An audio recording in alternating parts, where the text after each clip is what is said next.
Neglected by family, Naruto becomes the greatest swordsman. What's up everyone, how are you all? Today we are back with another blazing Naruto story. What if Naruto was neglected by his family and became the world's greatest swordsman? Part 1. If you enjoy, then please like, share and do comments, and also check the description box to original creator of this beautiful creation. Welcome to Konoha. And now we skip the blah blah blah that all of you have read countless times. Let me just cut to the chase for you all. 10 years ago the Kyuubi was released from Kushina Uzumaki, the wife of the 4th Hokage, after giving birth to triplets, though the first named Naruto was born 20 minutes before the other two. And said 4th Hokage was forced to fight to save them before the 3rd Hokage, Hiruzen Sarutobi, attempted the Reaper Death Seal to seal away the Kyuubi. However, he had attempted it on Naruto as he was eldest, but the boy's body rejected the Kyuubi's chakra and he was forced to seal the body in Naruto and its chakra into the two younger of the triplets. The second astonishing thing, Naruto's body rejecting the Kyuubi was the first, was that the Shinigami gave Hiruzen a pass on summoning him, but it did weaken him slightly, pushing his chakra reserves to that of a Jonin instead of a Sannin, which was counted as a fair trade. Anyway, for 5 years Kushina and Minato, the 4th Hokage, raised and treated their children equally, but that changed when the two younger children, Kiwon and Arashi, began exhibiting chakra and Kyuubi's chakra, making them focus on them, leaving poor Naruto alone. From there Naruto was essentially raised by the few friends he had. Mikoto Uchiha, the Uchiha matriarch and clan head after her bastard of a husband was executed for treason after he stole the Forbidden Scroll and tried to get the Uchiha clan to learn from it. Sarada and Sasuke Uchiha, Mikoto's twin youngest children that were Naruto's age. Itomi Uchiha, Mikoto's eldest and the youngest Anbu captain in history. Shizune, the apprentice of Naruto's godmother Tsunade. Ayame Ichiraku, a civilian ramen chef that worked with her father. Yugo Izuki, one of his mother's students and an Anbu captain that specialized in swordsmanship. Hana Inuzuka, the daughter of Minato's teammate Sume. Kurenai Yuhi, a young chunin that specialized in genjutsu. Tamari and Gaara Subaku, the oldest and youngest children of the Cage that Naruto met when said man came for treaty talks. And Anko Mitarashi, a young girl who was betrayed by her sensei Orochimaru and Naruto treated as a friend regardless of who else said anything. The worst part was that Naruto's godfather and godbrother neglected him too in favor of his siblings. Tsunade was innocent in the neglect as she was mostly too busy at the hospital with being the best doctor or training new doctors and medic nins to spend quality time with the trio, so she usually had Shizune give them their gifts during holidays or events, or Naruto would get his by stopping by to see her. Naruto never told Tsunade about the neglect as he knew she saw Kushina as a daughter and didn't want to wreck that relationship for Tsunade. Moving on, we come to you 10 years into Naruto's life because we find him packing his things that he kept at the Uchiha compound. The reason for his packing was because he was planning to leave the village after finally getting fed up with everything and knew he needed to. You see, he felt that he wouldn't receive the training he would need as a shinobi if he stayed, and he was right. His friends taught or helped him with what they could, but with their individual schedules it wasn't a ton, and a few days ago when Naruto learned tree climbing on his own, he showed it off to his family only to have his father and mother scream at him, and his mother actually slapped him and sent him to his room, which he rarely slept in anyway.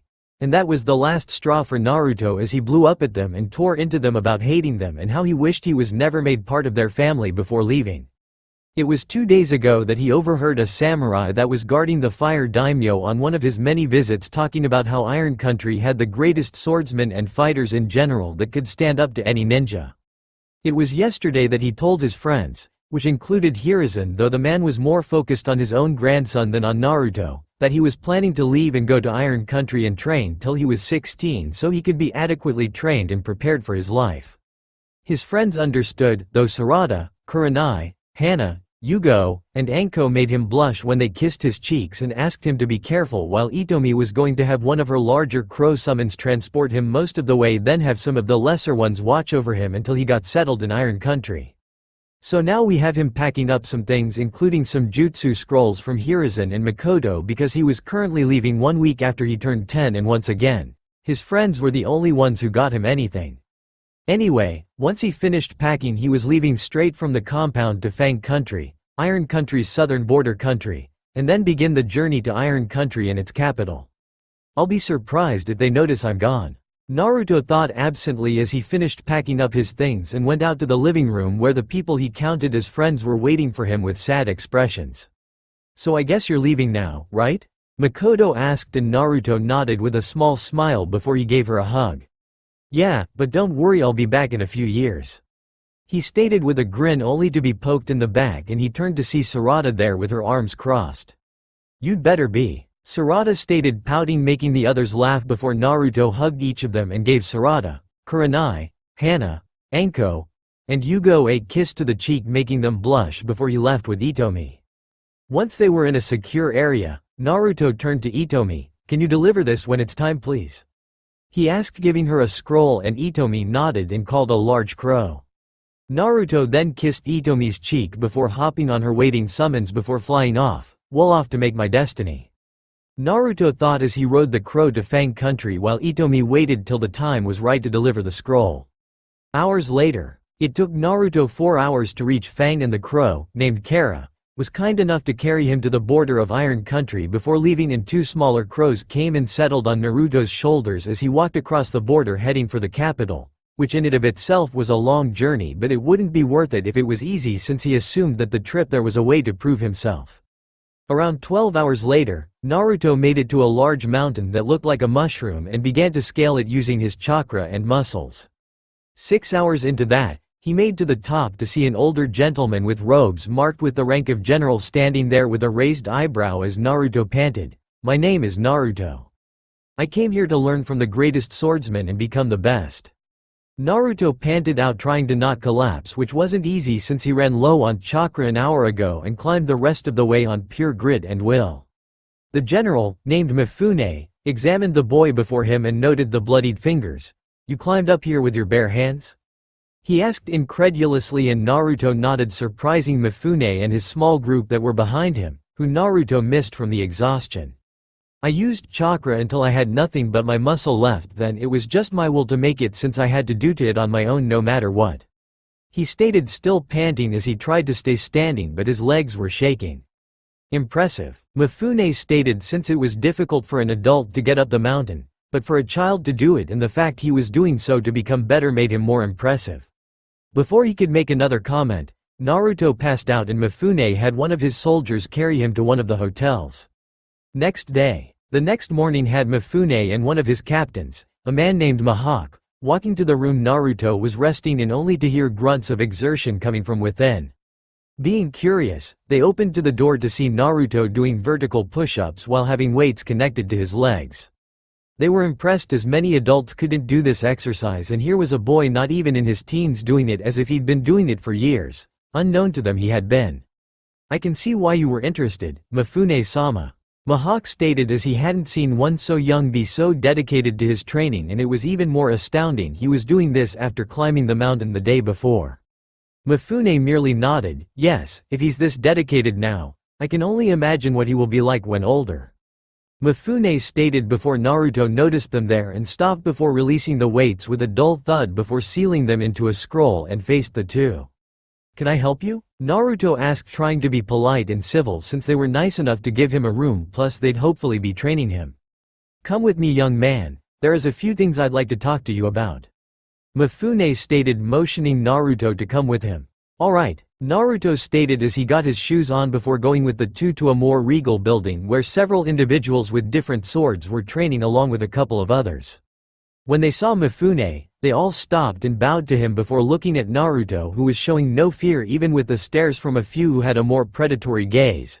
"Good day all of you, this is the boy I was telling you about," Mifune stated, making them raise their eyebrows, and Naruto gave a slight bow of respect, but they saw it was not of submission, making him go up a notch in their book, putting him at notch 1. "Hello, my name is Naruto. I have 2 clan names, but only one holds any real significance to me," Naruto informed, making a few raise an eyebrow at that. "What is your full name?" one of the others, a guy with green hair and 3 swords, asked, and Naruto frowned slightly. "My full name is Naruto Uzumaki Namikaze, but I only care about the Uzumaki part of my name," he stated, and they widened their eyes at the Uzumaki name more than the Namikaze name. "You're related to the Red Death?" A man with red hair and a cross scar on his cheek asked, and Naruto sighed and nodded. Yeah, she's my mother, not like she treats me like it though. Naruto stated, bitterly, getting their attention even more. Why not? Another with blonde hair and a cigarette that was doing leg exercises asked. Naruto scoffed, she's too busy focusing on my siblings. Naruto stated angrily, for 5 years both of my parents ignored me and only focused on my siblings, and then when I learned to walk vertically they flipped out and Kushina actually slapped me for it. So now I've broken ties with them and will be my own self and Uzumaki. He stated angrily, since he was going to be the greatest Uzumaki to ever live and take the clan to great heights once he learned how to become clan head of the Uzumaki. He broke from his musings by Mifune speaking, well young one, you must have a lot of heart and courage to scale the mountain as you did, and in fact you have a fire in your eyes when you spoke about becoming stronger, and the greatest is a good testament to your will. With that in mind, you may stay here for a month, and if you show promise then you may stay here and learn as long as you wish. Your teachers will be myself and any who wish to teach you, but be warned that we will not go easy on you, as the life of a swordsman is not easy and we will require dedication and willingness to continue on through it all. He stated seriously while looking Naruto in the eye, and Naruto just stared back at him with absolute confidence and will to be the best.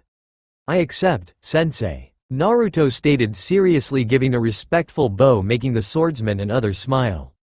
Now the training could begin. 1 month later, Naruto was taking a few breaths as he was working on a technique called cutting nothing that his sensei Mihawk and senpai Zoro, the green-haired man with 3 swords from when he met the others, were teaching him. He was getting the hang of it, but was struggling since it was considered a more advanced technique, and the fact he had to control himself and his sword to the point that he could only cut when he wanted to cut wasn't helping. His teachers were saying he was making progress, but Naruto wanted to be even better, which was why he planned to try out shadow clones soon to help increase his training. He mentally reminded himself to thank Itomi for teaching him that, since it was helpful for chores, and he planned to try out the training aspect. Unknown to Naruto, there were several of the other swordsmen paying attention to him since he showed such grit and determination in his training, since he'd trained till he could barely stand, and the minute he had his energy back he would return to training and wouldn't try to learn anything new until he mastered what he already knew. Such dedication and focus was rare in one so young, and it only made them more interested. Meanwhile, the Namikaze family were having a normal meal with Jiraiya, Tsunade, Kakashi, and Shizune, not having noticed anything different, except for Shizune of course, until the young female Namikaze, named Kiwon, spoke up, "Oh. Tucson, Kasen, our teacher wanted to know where Naruto was, have you seen him?" she asked, making them all stop as they, minus Shizune, began to realize they hadn't seen Naruto in a while. Trying to hide their panic, Minato and Kushina quickly moved to their eldest room, only to freeze as they realized that they hadn't been in there before, and tried to push down the sense of foreboding while not noticing the others had joined them. Minato opened the door and found the place covered with dust, while it was sparsely decorated, as all that was there was a chair, bed, and desk with nothing else at all. Naturally, this shocked everyone but Shizune before Minato noticed a scroll on the desk and felt fear rush through him as he went to it and noticed it was dated a month ago, making his heart sink as he opened it and read before his eyes widened as tears flowed down his face, and he fell to his knees while punching the desk repeatedly till he finally broke it, shocking everyone before the scroll fell from his hand and rolled to the others, with Kushina picking it up and the others read it, widening their eyes as they did. To whoever finds this first, by the time you've read this, I will be long gone to a place I know won't neglect me when I want to train, won't choose someone else to train instead of me just because they feel they may need more training for a stupid reason, and won't get angry at me and berate me for learning something on my own. I am forsaking the Namikaze name and will now be an Uzumaki only, and will not return unless I deem it necessary. If you are wondering why my room looks this way, it's because I haven't been living at the house since I was 7 and have stayed with those that I consider my actual family and friends, and kept the few things they gave me since I was never given anything by my so-called family or god relatives after the age of 5. If you are hoping that if I come back, you can claim you noticed I was gone right away, you can forget that, because I had a seal on the letter that triggers when you opened it, so I know exactly when you opened it and know how long it took you to finally realize I was gone. If I had to guess, I would say at least 3 weeks, and it wasn't even any of you that noticed I was gone, but someone who couldn't help but notice, such as one of the academy instructors. Hope you all enjoy the life you clearly wanted, one without me in it. Signed Naruto Uzumaki. Everyone was shocked at what they read and Kushina dropped to her knees, shocked at how her oldest child felt and was starting to feel like shit for how she acted. The others did as well except for Shizune, for obvious reasons, and Tsunade since this was the first time being at their home in over a year and as we stated before she rarely saw the triplets as it was so there was no absence for her to notice. Today she just assumed Naruto was at a friend's house since he had mentioned he ate meals with friends during his visits to her which at times were months of time between. However, she was feeling a strong emotion right now and it was anger. Anger at Jiraiya for neglecting their oldest godson. Anger at Kakashi and Minato for doing exactly what they preached against.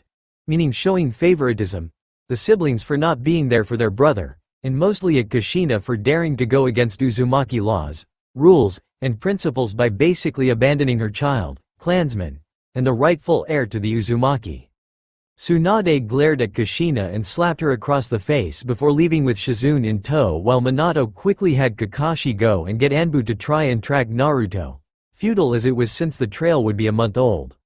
3 months later, Naruto stood facing a muscled youth with white GI pants, bandages around his lower legs and feet, and slipper-style sandals and both were panting and covered in bruises.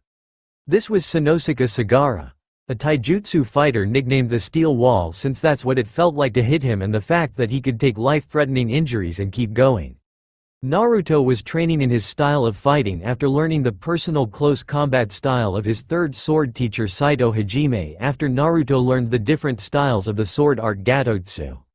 Naruto's natural brawler style is what attracted Sanosuke since he fought pretty much the same way and since he had a lightning-fast way of fighting due to Saito, Sanosuke decided Naruto needed a style that would let him take numerous hits and still keep going plus it would let him train harder in his sword training if he could take more hits without having to stop.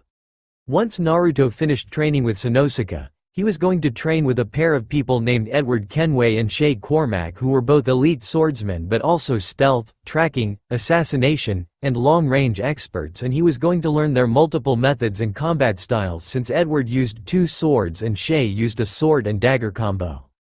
Naruto had also began to successfully use shadow clones to train faster and more effectively, while mentally thanking Itomi for teaching him the jutsu. But each time he got a new sensei he'd train with them solo first for at least a month then he'd work with shadow clones since he wanted to show that he was taking things seriously and not just trying to rush through everything. Now, don't go thinking he had mastered everything from his other teachers, heck no, but he was having clones train in them and make sure he had them down easily and would then work on being flawless and effective with them all before he moved to new attacks, stances, and the like. He was working harder this month than the others since Mihawk had informed him that in 2 months' time they would be going to Uzu to see if anything remained there that Naruto could learn or use. Naruto was excited, naturally, and thought, hoped there would be things even Kushina didn't know since he planned to remove her and her children from the Uzumaki clan if he was able to become the Uzumaki clan head. Another thing on his mind was he still needed to find what sword was his ideal sword. He had styles for katanas and zanbatos, but the swords didn't resonate with him and he was trying to find one that did while also keeping his skills with the other blades since if he found himself without his ideal blade then he'd be stuck with an unfamiliar weapon and that could lead to his death. Naruto shook his head to clear those thoughts since he had plenty of time to worry about that and resumed his training with Sanosuke, which was essentially the two beating the hell out of each other. 2 months later, in the land of whirlpools, Naruto, now looking more fit and carrying a pair of wakizashis to get used to their feel and weight since he began training with another warrior named Aoshi Shimamori along with his other teachers and it was coming along well. His training with Sanosuke was to the point Naruto was learning to use the Futae no Kiwami or double layer limit which was a powerful and destructive ability that could cause damage on the scale of Tsunade's punches without the strength behind them. With his swordsman senseis he had already mastered half the techniques they wanted to show him and get him to learn and he was working on making his own and learning some advanced moves. The main two he was having difficulty with were the hidden Mitsurugi and Gatotsu since both required great leg and arm strength to do the fast motions and cutting, stabbing power. At present, Naruto, Mihawk, and Naruto's next taijutsu sensei named Sanji were in Whirlpool to begin looking around and training. Naruto felt strange there as even though it was destroyed, his mind could envision it in its prime with various civilians, merchants, shinobi, and samurai walking the streets going about their daily lives. It actually pulled at something inside him and he decided to check the clan head, Cage Tower in the center of the village. Mihawk and Sanji merely took in the sights and let Naruto look around as they set up somewhere for them to camp as they didn't know how long they'd be there. Back with Naruto, he entered the tower which was still in good shape and found himself heading for the office and looking around to see many skeletal remains of different shinobi wearing headbands not from Uzu or Konoha, and it was only one with an Uzu headband for every 15 or so that had a different headband. It was a clear testament to how strong his clan was during the height of their power, and it made Naruto happy to know his clan was made of hard-working powerful people, since they were only one clan and had made a village that could be on par with Konoha and the other great villages. Upon reaching the office, Naruto found a mountain of bodies and one skeleton wearing cage robes sitting in the cage chair, which Naruto assumed meant that the person defeated all the enemies that came for him before succumbing to his wounds. Naruto then looked around the office before finding a picture that was hanging wrong and moved it to find a safe with a seal over it that Naruto knew as a blood seal. Shrugging to himself, Naruto cut his finger and put blood on the seal, making it glow before it faded away, and unlocked the safe, causing the door to open and show a blade and large scroll resting inside the safe. Taking the blade, he unsheathed it and found it was a straight-backed kukri sword that had seals inscribed on the handle and blade, and Naruto felt a connection to it and gave it a few test swings and noticed it seemed to hum when he swung it in a certain direction but stopped as soon as he moved it. He frowned in confusion before he resheathed it and put the scabbard across his back before taking the scroll.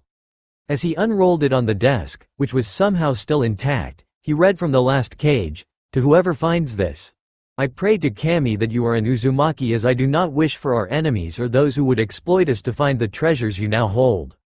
The sword is one of 3 weapons that have served the Uzumaki since its founding and is one of the determining factors of being the clan head of the Uzumaki. The sword's name is Orchrist the Strong Cleaver, and its mates are within the village waiting for those worthy to find them, and will most assuredly lead you if you are a pure-blooded Uzumaki and are strong enough to wield them properly. I was not strong enough, kind enough, or wise enough to be the clan head, but I was still made cage and did not fight to become the clan head, as only the items can pick who is to lead our clan. One item will judge your soul and another will judge your ambitions and goals to see if you are worthy, while the weapons will test your strength, both of your heart, mind, and body. Only the true leader of the Uzumaki has the strength of mind, body, and heart while having the pure soul and good intentions for the Uzumaki. The scroll you found is the entire history of the Uzumaki since its founding, along with every jutsu the Uzumaki have created, the weapon styles designed, and how to bring out the bloodlines of our clan to their strongest potential through training, practice, and perseverance, as every Uzumaki does. Our religious practices, beliefs, cooking, culture, festivals, and more that our clan honored, cherished, and kept sacred are within as well and must be protected. The scroll also details every notable Uzumaki that has come from the clan, regardless of if they were exiled from the clan or not. Please, even if you are not the clan head, protect the scroll and keep our clan's history and culture alive for the next generation to learn and practice. Never let the whirlpool stop raging. Menma Uzumaki, Azukage of the village hidden in the whirlpools. Naruto read and smiled, seeing how feared and dedicated his clan was to preserving their history and culture for the others, and began looking at the rest of the scroll. Further in the scroll was the seal that contained the history of the Uzumaki dating back to within 100 years after the Sage of Six Paths, and mentioned all the notable clansmen that came to be over the centuries up to when the Uzumaki were nearly wiped out with Whirlpool. Naruto sealed the scroll away for later and then left the tower with his new sword out to guide him where the item attracting it was. An hour later had him at what appeared to be a barracks of some kind that was still in decent shape. Upon entering it, he found piles of corpses from the attackers and a small number of scattered Uzumaki defenders. Naruto walked past saying prayers for the dead before entering the captain's quarters and found a strong box under the desk that had the captain sitting in front of it. Naruto moved the captain gently before taking the box out and broke the lock and opened it, finding a short sword that was just under 22 inches long on the blade with a curved-up crossguard, a grooved silver pommel, and a leather-wrapped spiral handle. The short sword, like Stormcleaver, had seals engraved on it, and he could make out an inscription that the seals made, a charn, the lighting blade. Naruto strapped the blade to his waist and pointed Orchrist around in different directions looking for the hum, but the blade remained still. Frowning in confusion, he sheathed it before a thought occurred to him. He looked at a charm and pulled it out and pointed it in different directions before feeling it hum and left the barracks to follow it while mentally making a note to send some clones here to bury the dead. Another 2 hours of walking later, Naruto came upon what he assumed was the clan head cage home if the reinforced walls and dozens upon dozens of ruined seals were anything to go by, and entered before looking around. Upon finding the office, Naruto looked around, finding papers and books thrown everywhere and a rusted bastard sword hanging on the wall, and Sting was reacting to it. Shrugging to himself, Naruto sheathed Sting and approached the sword, and upon grasping the handle, the seals engraved on it glowed before the rust fell from the blade like it was nothing but dust and revealed a shimmering silver blade. Upon the crossguard were seals that made another inscription, Glamdrain, the Thunderhammer. Naruto looked around the office and found a scabbard for the blade and strapped it on his back just under Orcrist before looking around some more to find anything else of use or important. Finding everything that was useful, Naruto saw it was getting dark and decided to find his teachers, who were setting up camp in the middle of the village. Upon arriving, they instantly noticed the weapons on Naruto, and Mihawk smiled. "I see that the coming here wasn't a waste," Mihawk stated, and Naruto nodded. "Yeah, and there is still more for me to find here, so we may be here a while," Naruto stated, making Mihawk nod as Sanji gave them soup before they ate quietly before turning in for the night. The next day, Naruto continued to explore the village for any signs or clues on what he was looking for or where he should look. It was nearly noon when he came upon what looked like an old temple and decided to look inside since there was an item supposed to judge his soul. He scowled slightly, seeing the bodies of attackers and those in Uzumaki robes that resembled priest garments, and said another prayer over them before continuing to explore while mentally noting to send out shadow clones that night to begin burying the bodies, even the enemy shinobi, since he wasn't going to disrespect the dead regardless of how he felt about them. As he finished that thought, he felt a pull towards the main room and followed it to find a statue of an Uzumaki, evidenced by the Uzumaki spiral being engraved on the forehead, wearing robes and holding a Shikuho staff and wearing a rosary of black magnetama and crimson Uzumaki spirals with a large black and red Uzumaki spiral at the end. The interesting thing was that both the staff and rosary weren't part of the statue, but placed on in it to secure them. Naruto idly wondered how the hell no one took them before he paused and thought and drew Orcrist and re-examined the seals on it. He found what he was looking for etched into the hilt so small that unless you looked for it you would miss it. It was a reverse summoning seal. If anyone not of Uzumaki blood tried to use it and was deemed unworthy, then the blade would reverse summon itself back into the safe Naruto took it from, and even if there was Uzumaki blood, if deemed unworthy the blade wouldn't work except as a blunt object. Testing a theory, Naruto found the same kind of seal etched onto a charm and Glamdrain, though he guessed they went to different locations to ensure no one could hide all three from any surviving Uzumaki, and assumed the same was for the staff and rosary. Naruto made a mental note to swipe some blood on the reverse seals to see if they would activate and make the weapon return to him instead of here in Whirlpool, since it would be troublesome to keep coming back and getting them if someone else tried to use them.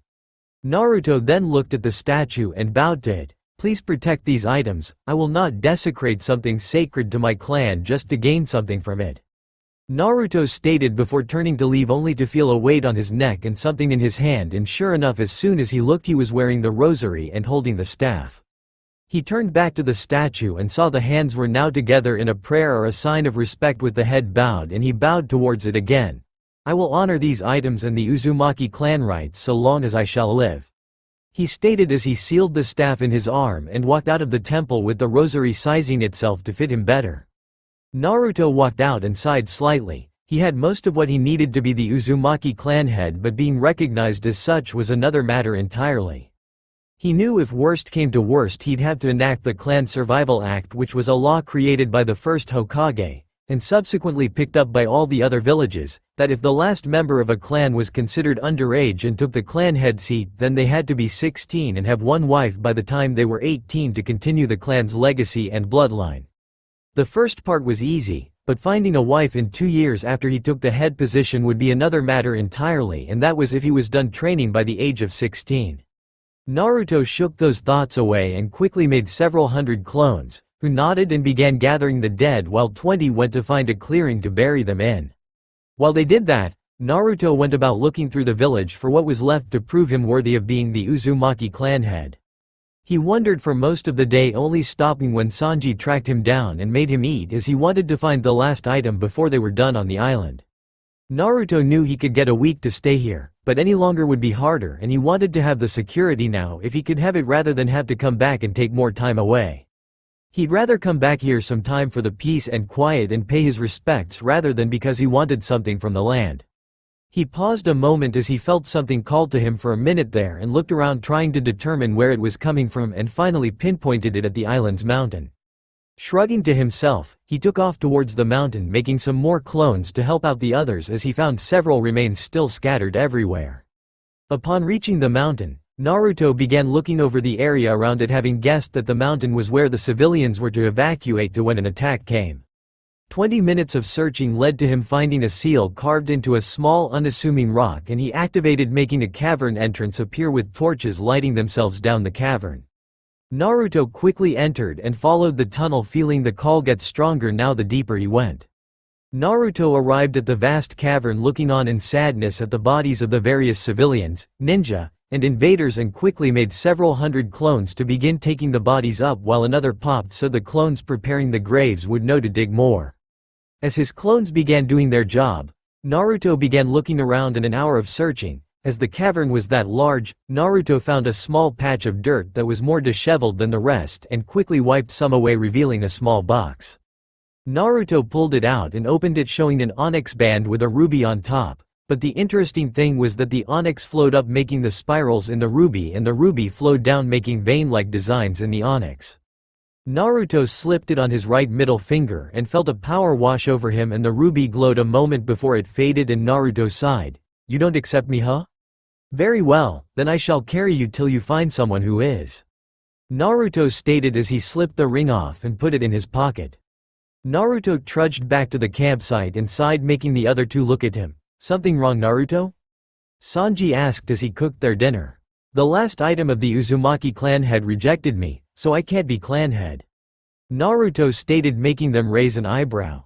"You can still be clan head, who cares if the item didn't accept you, the others did," Sanji stated, and Naruto shook his head, not noticing the ring began to glow again. "I don't want to just take the title, I want to fully earn the right and title. Anything else is a sham and insult to my goals and dreams. Even if I can't banish her and her children from the Uzumaki, I will still refuse to be under the same name as them, as they broke key Uzumaki tenets and creeds and my own views and code for life. Anything less than earning the right she claims to have without going through the proper procedures makes me no better than she is, and I refuse to stoop to her level and betray the very foundations my clan is built on just to get a shot at her. I will either find another way to get her out of the clan, or I will simply build my own and return these items to rest here in Uzu for all time, where no one will ever disturb them again," Naruto stated before he blinked and saw the ring back on his finger and the ruby glowing brightly, making him smile. "But it looks like it won't come to that," he stated, gazing at the ring. "With this I am marked as the true heir and leader of the Uzumaki clan," Naruto stated, making a fist, feeling the ring flood his mind with knowledge of his clan and their laws. Mihawk and Sanji merely smirked as Sanji served the food. "Yes, well, your lordship, it's time to eat," Sanji stated jokingly, making Naruto open his eyes and smirk as they sat down and ate, with Naruto now having the security and knowledge he needed to get back at the family who wronged him and punish the people who betrayed the clan and all it stood for. 5.5 years later, capital of Iron Country.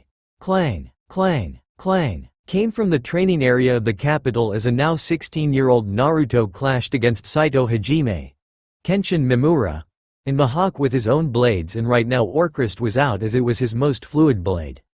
Naruto had gone through some changes over the past few years, as he was 6 feet 3 inches and all muscle, with a 6-pack turning 8-pack forming on his torso. His hair was longer, reaching the base of his neck, and was slicked back save for one strand that hung between his eyes, and some of his strands had red tips. He still wore the rosary around his neck and was currently shirtless as he fought his primary senseis in a pair of black GI pants and sandals. Around the area were the various warriors that had trained Naruto over the years, counting Mifune, and among them were some of their most legendary warriors such Cloud Strife, Sephiroth, Li Mu Bai, Altair ibn Lahad, Ezio Auditore, Connor Kenway, Zero, Squall Leonhardt, Geralt of Rivia, Aoshi Shimamori, Sosuke Aizen, Seijiro Hiko, Kenpachi Zaraki, Anakin Skywalker, a man named only Jack, a large redhead nicknamed the Scotsman, and more. All of them had a hand in training Naruto at some point or another and could honestly say they'd never had a better student, and it was also a little scary how good he had become in just over 6 years of training with them and how many different styles he learned. Naturally, they weren't the only ones that were watching, since Naruto had attracted the attention of several women in the Land of Iron just being himself, and the women were ready to go with him wherever he may go, with one already being his betrothed. The girl in question was one Rukia Kuchiki, as the two had known each other since he was training under her father Byakuya to learn their speed techniques that were on par with Kenshin's hidden Mitsurugi, though another of Naruto's girls was even better at the speed technique than any Kuchiki and was only matched by Naruto, and the two had started as rivals until that grew to friendship and then furthered as any old love story went. The interesting thing was that Rukia was the one who wanted Naruto to date other girls, since she was friends with the ones she had met and didn't want them heartbroken. And apparently she liked the idea of having a husband that could handle multiple women and still be ready for more fun. Byakuya was against it first, but when he was caught in a situation with Naruto having his sword at his throat and Rukia having hers at his manhood, along with the other women in position to harm him in ways only Jiraiya could probably sympathize with, he made the intelligent decision of stating that so long as his daughter was happy, then that was all that mattered. Since then he had been getting to know each woman, but at the moment Rukia was the only one he was to wed. Back to the other things, Naruto had mastered each skill his teachers had to give him, including Edward, Shay, Ezio, Altair, and Connor's stealth, assassination, and tool skills to make sure he would be an effective shinobi as well as swordsman. He also got trained by some monks of Fire Temple that traveled at Mifune's request, and they taught him to fight with his shakuho as well as their own form of hand-to-hand combat to add to his repertoire of skills. The monks were very eager to help him, since apparently the only other monks they respected as much as they did the samurai were the Uzumaki clan monks, who gave them the basis for their faith and practices. Naturally, this made Naruto even more eager to learn from them, and they were impressed and amazed at his dedication, restraint, and discipline, since it was something unseen in anyone, let alone one not even to the age of 16. One major benefit he gained from them was learning to fight without his eyes, so he had one advantage over any enemies that came after him with the intent to blind him.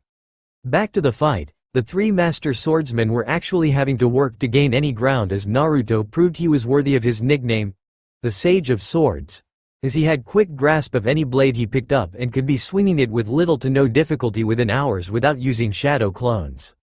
As a result, it was very hard to attack him with a move he hadn't already mastered, learned to counter for, or learned to dodge while turning it to his advantage. For instance, when Saito would come in with a Gatotsu thrust, Naruto would duck at the last second and grab Saito's sword arm and slam him into the ground before dodging, as Kenshin or Mihawk would come in to ensure Saito wasn't taken out of the fight. For Kenshin, certain hidden Mitsurugi moves needed him to take a step in advance, and Naruto would strike at that moment and keep him from getting firm footing for the attack and begin his own barrage of attacks with the other two moving to help. For Mihawk, it was a matter of redirecting, countering, blocking, or engaging him in close combat with his blades like he wasn't fighting as a swordsman, which threw Mihawk off slightly. At the moment, Saito was a bit scuffed up. Mihawk had some cuts in his clothes and a bruise on the right side of his face from a vicious right hook from Naruto. And Kenshin had cuts and tears in his kimono, and all three were panting while Naruto stood with Orcrist pointed towards the sky in front of his face and didn't seem to be breathing hard at all. It was clear to everyone that they had basically made an unbeatable swordsman, and with his other skills handy he could be a force to reckon with even for S-ranked enemies, which was who he was facing right now. His training with Sano, Kenpachi, the monks, and those like them made him a proverbial steel wall of muscle and nearly unbreakable when in combat.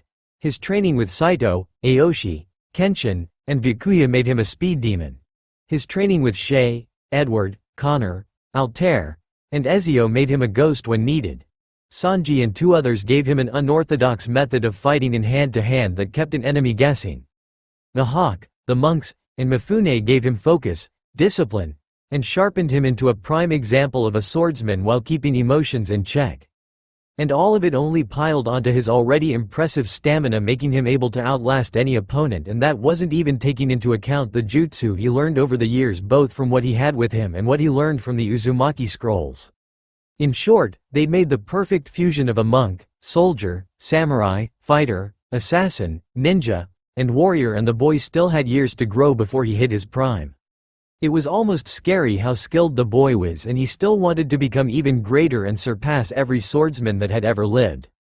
They honestly believed he could do it, especially Mifune, since he knew that if Naruto wanted he could have the rank of general within a year if he joined the standing forces of Iron. But he knew Naruto's goals and dreams had him going somewhere else in the world, and he wasn't going to deny a boy he began to see as his own the dream he sought for and craved.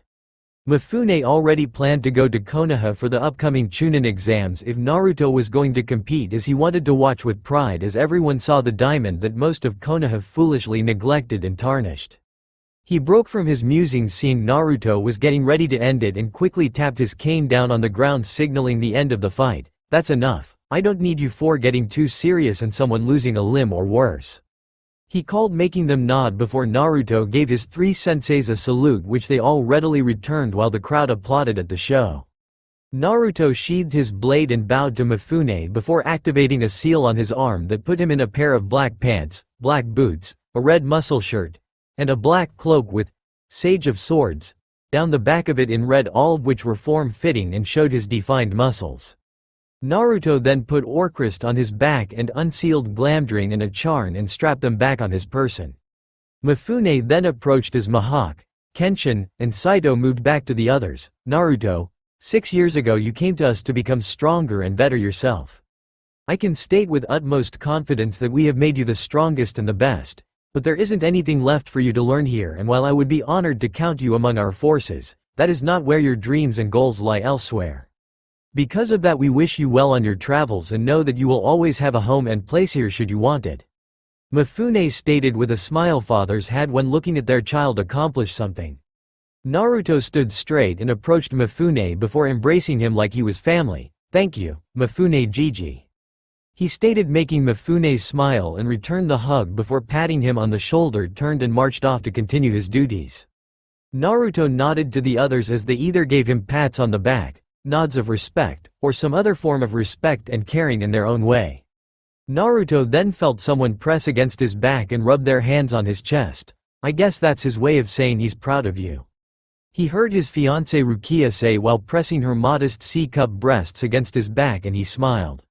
"Yes, it's also his way of saying that if I ever need help, the army of this country is just a call away," Naruto stated before he turned and captured Rukia's lips in a kiss, making her moan as she wrapped her arms around his neck and deepened the kiss as Naruto moved his hand along her back, sending shivers up her spine. The two separated at a whine and looked to see Naruto's other girls standing there with a pout. Hana Retsu, Rengoku Matsumoto, Yoruichi Shien, Megumi Takani, Yumi Komagata, Tifa Lockhart, Siri, Triss Marigold, and Yennefer. Rukia and Naruto smirked before he quickly made a group of clones, and each clone took a girl and gave them a passionate kiss that made their legs weak while Naruto kissed Rukia again. After about 5 minutes, the Narutos separated from the girls, leaving them slightly dazed, and he smiled. "Pack your things, we leave in 2 days," he stated, getting them out of their stupor before they nodded and each gave a kiss to his cheek and swayed their hips as they walked to get their things, making Naruto chuckle before he looked at the sky. "Get ready, Konoha. Namikazes, I'm coming back and you're not going to be happy with what I have to say and do," Naruto stated as the wind suddenly picked up and blew in the direction of Konoha. Naruto was going to bring his talent and power to Konoha, and he was going to ensure everyone on his shit list was put on notice and made painfully aware of what they ignored or threw away. He wouldn't kill them, they hadn't earned that punishment, or was it a mercy? Either way, Naruto was going to show them how he grew away from them, away from their support, love, and any possible training they could have thought to give him. He just had to get him and his girls there to see it. Naruto and his girls were walking through the forest surrounding Konoha, with the women taking in the sights since they mostly lived in Iron Country, which was a lot of snow with some pop-ups of spring to enjoy, but not a full forest of summertime trees to see and experience. Naruto merely stared straight ahead towards the ever-nearing gate as they walked, though he did speak to his girls to ensure they didn't worry about him. They all understood why he was like this, of course. He didn't want to go to Konoha for work. But Kiri was too wrapped up in their problems, and Naruto's bloodlines would cause problems potentially on both sides. Iwa would sooner skin him alive despite the Tsuchikage not being a hard ass over what happened anymore since shit happened in war. Kumo would try to turn him into a breeding factory and have him expand their operations, and he had no intention of just siring kids and letting them be turned into village weapons. Suna, while friendly with Naruto, wasn't exactly getting a ton of jobs, and Naruto didn't care for the desert and his girls wouldn't enjoy it much either. Thus, only Konoha was left as a truly viable option for him since he didn't have the experience and funding to make his own village, and no minor village would risk Konoha turning their attention on them. So it was Konoha or he wasn't getting a shinobi career. All of this meant he had to deal with the people he didn't want to deal with, but the bright side for him was that he could see his other precious people again. He could only imagine their faces when he showed them some of the secrets he had stashed away for when he needed trump cards. He also knew he'd enjoy the faces of Minato and Kushina's family when he returned, and knew they'd be scrambling to apologize and make amends. Yeah, right. The best they could get would be him considering them friends. They burnt that bridge for being family a long time ago, and it was worse still because Kushina and her children broke Uzumaki clan tenets and laws that breaking even just one of them was enough for the head to exile you from the clan, and breaking multiple ones usually ended up in your execution. He wouldn't kill them, but he sure as fuck wasn't letting them stay in the clan.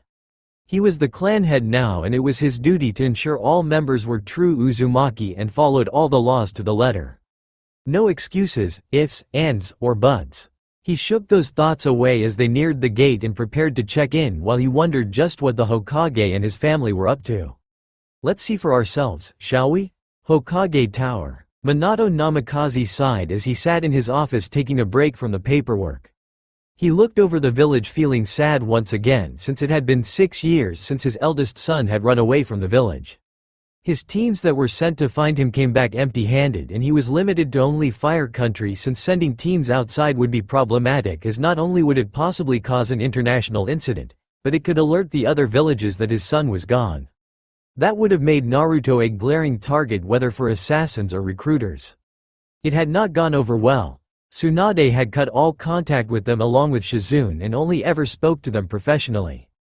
Sarada and Sasuke Uchiha became colder towards his children and his wife. Makoto became colder towards them all. Yugo and Itomi, who apparently his eldest was friends with, only ever spoke professionally to him, Jiraiya, or Kushina. Hiruzen had even stated how disappointed he was. Kushina and Kiwon had been inconsolable for over a month, refusing to leave their rooms and only eating when they absolutely had to. Arashi had just turned to training like a madman and had become a bit because of it. Jiraiya had sent his spies and toads scouring for him, though he and Minato got their asses handed to them by the toads for treating the boy like that, since there was no way they could come clean. However, when nothing was found, Jiraiya started being depressed and now rarely left Konoha unless some word of Naruto came, and then he took off to investigate. None of them ever panned out or got them any closer to finding Naruto. He turned back to his paperwork and to one document he had just finished filling out a short while ago. He had sent his wife's team consisting of her and Kakashi as the senseis, since Kushina had duties to attend to in-council meetings at times, so Kakashi was there to continue teaching them, and had Kiwon, Arashi, and Yakumo Kurama as their students. They were teamed with Itomi's team consisting of Sasuke, Sarada, and Sakura Haruno. Their mission was to escort a bridge builder named Tazuna to Wave Country and then possibly keep him alive as he finished the bridge connecting Wave to the mainland. He knew that Wave was in bigger trouble than the old man let on, mostly due to a ruthless businessman named Gato, but Minato was confident that with his wife and 2 Anbu-level ninja that there wouldn't be too many problems, since Gato was a thug with more thugs, no highly trained warriors. However, he couldn't shake the feeling that there was going to be more trouble than he or they anticipated, but he had no one to spare to send as extra support just to be safe.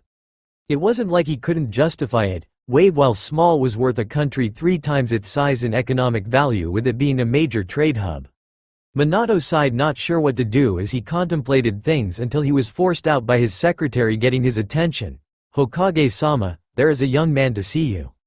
He doesn't have an appointment, but you're technically free for the next hour or so," she stated, knowing he usually used this time for paperwork and review. Minato frowned in thought before deciding a break would be fine. "It's all right, Maya, please send him in," Minato stated, getting an affirmative before the door opened a minute later, making Minato freeze in shock. The man standing before him stood in a pair of black pants, black boots, a red muscle shirt, fingerless black gloves, a belt with some pouches, and a black cloak that seemed to almost be part of his body with how snug they were. On his waist was a scabbard with an oddly formed sword. However, it was his head that shocked Minato. Crystal blue eyes, 3 whisker marks on each cheek, sun-kissed blonde hair with red tips that was pulled back into a small ponytail, tanned skin, regal-looking face, and little to no baby fat at all. And Naruto? Minato stuttered out as the man in front of him looked at him with indifference. Hello Hokage-sama, it's been a while. Before you attempt it, do not hug me and treat me like nothing has happened before I left. I am here simply because there was no other real option for me to become a ninja, and no, I won't call you father. Naruto stated calmly, and Minato flinched and looked saddened. But this is your home, you belong here. Minato stated, and Naruto merely looked at him as if asking, is that seriously the best you got? I choose where I belong. I am only here because Kumo would try to turn me into a breeding machine. You would probably try to skin me alive and then make me into a breeding machine. I don't care for the desert, so Suna is out. And I could have gone to Kiri to help them settle that civil war mess, but by the time I got there it would most likely be over, and there is the cost of going there in addition to actually getting there and getting the rebels to trust me. And if the rebels lost, then I'd have to fight the entire village to get away. I would have built my own village if I had the necessary land, experience, candidates, and finances, but I lack the experience in leading large groups as I've only led squads before and don't have the resources, so that was out. And no minor village would take in the son of a Kage, since it would draw a lot of attention, both beneficial and hostile, to them. Thus, I had little option left if I wanted to have a ninja career than to come to Konoha. It's as simple as that, Hokage-sama, and nothing more. Naruto stated calmly, making Minato sigh sadly. I see. He stated, not wanting to push matters right now, especially since it would just cause a bigger rift between him and his eldest. It didn't help matters that Naruto could just leave if he did push, since there wasn't anything to stop him. Minato couldn't arrest him or anything since he hadn't done anything wrong. He certainly wasn't going to have a Yamanaka wipe his mind or something horrible like that, which some of the more zealot shinobi would suggest. And he definitely couldn't have someone following him constantly to keep tabs on him, especially if Naruto found out and things got violent. It was also a matter of Minato would need the rest of his family to talk and try to convince Naruto to stay, and he knew Kushina would kill him if he tried to convince Naruto and failed while she was gone. Basically, his only option right now was to suck it up and hope he could start mending the damage that was done. He broke from his inner musings as Naruto spoke. Good. Now while I'm sure you'd have a skills drill and exam to see what rank I should have, I am fine with genin rank. Anything higher than that would be seen as favoritism being shown, whether because I'm your son and you over-believe in my skills, or because you gave me the rank just to make me more considerate to staying here and trying to make things right, as you no doubt would put it. So I'll take genin rank, and I'm sure the Jonin senseis were assigned already, so I'll just be a floater helping out different teams and the like until such time as a team opens up, a new team can be formed, or I prove the point that I can be solo and be fine. Naruto stated, since he wasn't going to have anything handed to him or let someone accuse him of getting something handed to him. Minato sighed slightly, knowing he is right. It was why, despite knowing his other 2 children were Chunin level, they still had to be genin. Minato could also tell his son had trained long and hard just based on his stance alone and the fact he kept looking where all the hidden Anbu were without even trying to find them. He'd like nothing more than to test him to see what he was capable of, but it would appear he didn't want to be anything higher than a genin, even if he was Chunin level or higher. Very well. He stated before digging in one of the lower drawers and pulling out a headband, since the Hokage was required to keep some on hand in case they managed to get a missing nin to join the village or they got a defector. Naruto took the headband before undoing his ponytail and tied the headband around his head, pushing his bangs out of his eyes and letting his mop of blonde hair fall around his head just above his shoulders. The only reason he kept his hair this length was because his girls all had a thing for running their hands through it during makeout sessions, and his only issue with that was that it would get in his face at times and distract him. Now that he had a headband, he didn't have to worry about it as much, especially since he could turn it into a bandana if the headband wasn't as effective as he would like. Before either of them could say anything else, a Chunin rushed in with a scroll in hand. Hokage-sama. Urgent message from Kakashi. The Chunin stated as he quickly gave the scroll to Minato, who opened it and read the contents before cursing. "Damn it, Naruto, I know you just got here but you're all that I can spare at the moment for backup."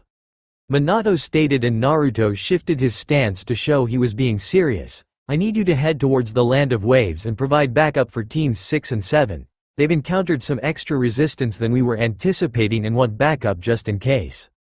Minato informed and Naruto nodded. "Alright, I'll take 2 companions of mine to help since there could be medical injuries and one of them is a skilled medic." Naruto stated and Minato nodded, though he wanted to question about his companions, and dismissed him right before he disappeared from where he was standing, shocking the 2 people still there. Minato then shook his head and looked back at the Chunin. "I want to be informed the moment any other available ninja arrive back in Konoha. No exceptions and no excuses. Inform the gate guards that all returning shinobi are to report to me immediately until further notice." He ordered and the Chunin nodded and left to deliver the orders.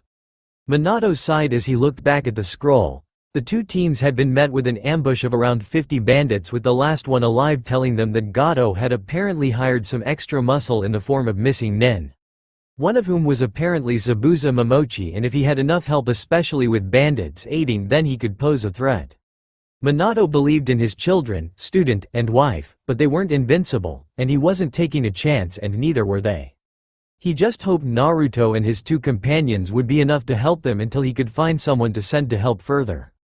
With Naruto, said Swordsman entered the hotel his girls were at while he went to see his ex-father and quickly told them the situation before having Hana and Triss go with him while the others waited here.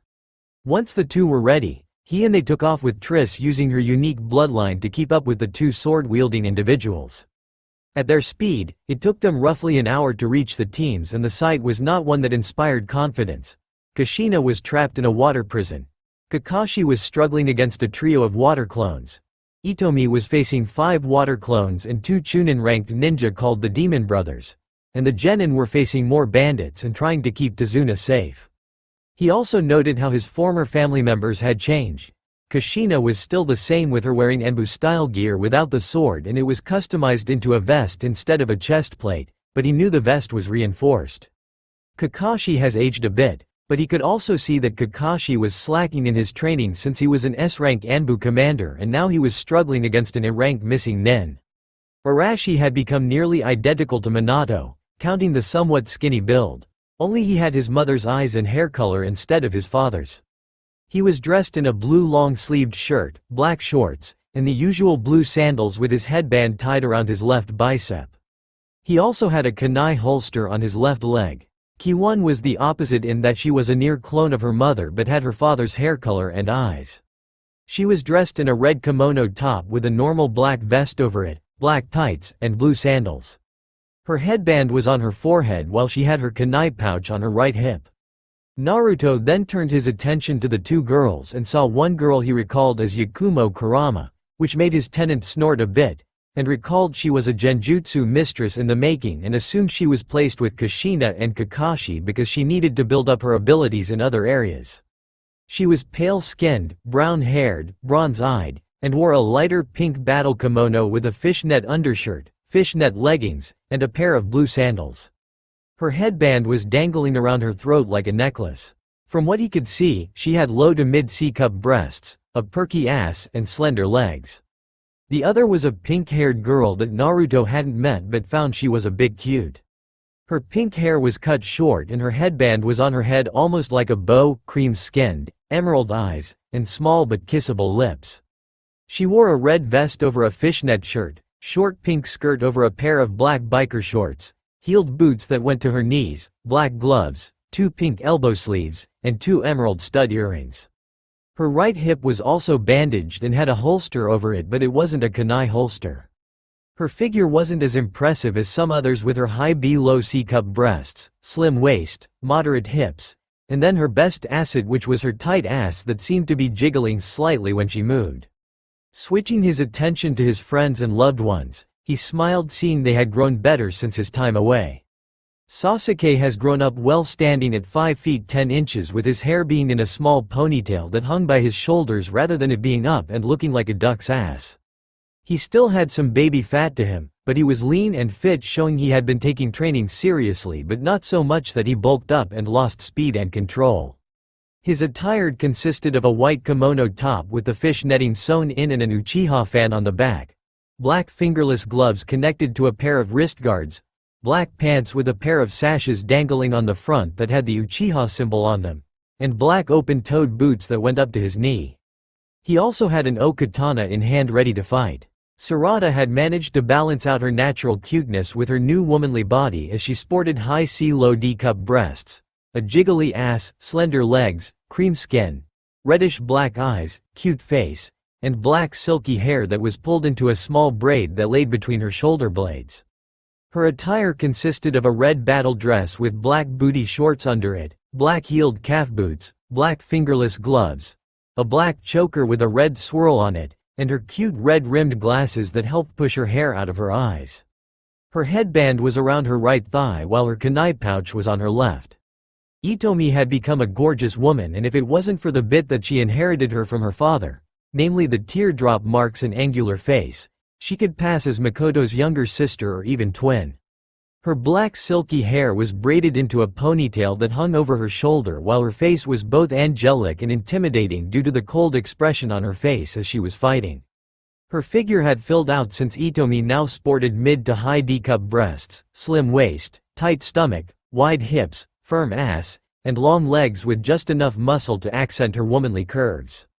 Her attire consisted of a black form-fitting bodysuit with a battle skirt over her ass and groin, a Jonin vest over her chest, black fingerless gloves, and black high-heeled sandals.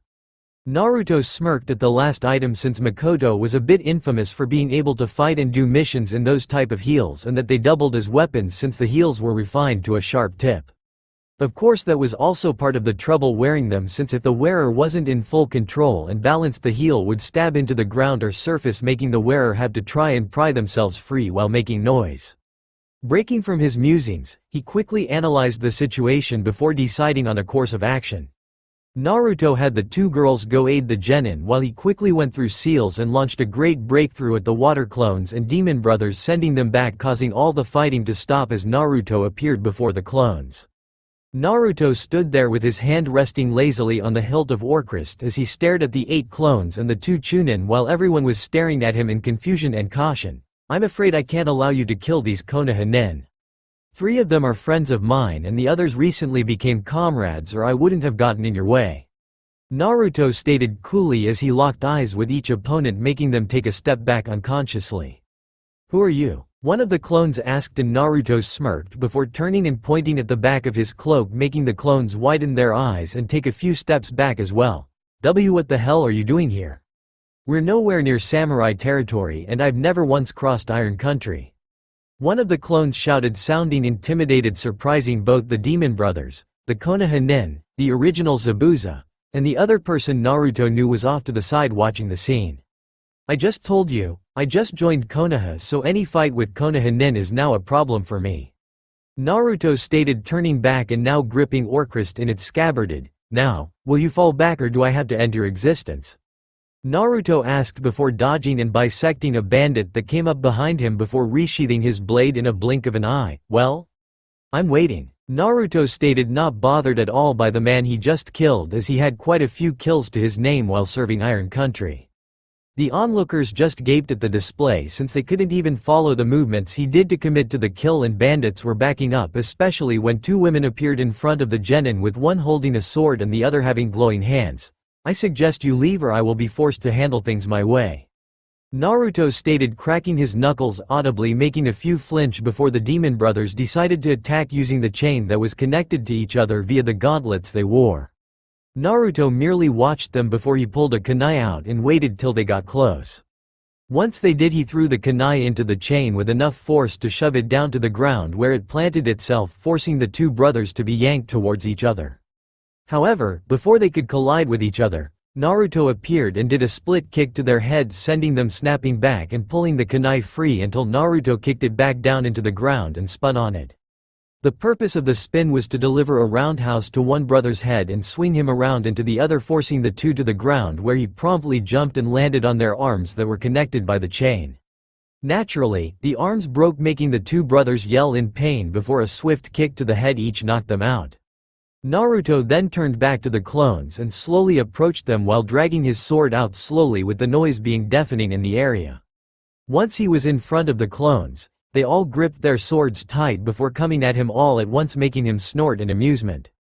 The first one came with a horizontal swing that Naruto jumped on and quickly beheaded the attacker before flipping and slicing another across the chest.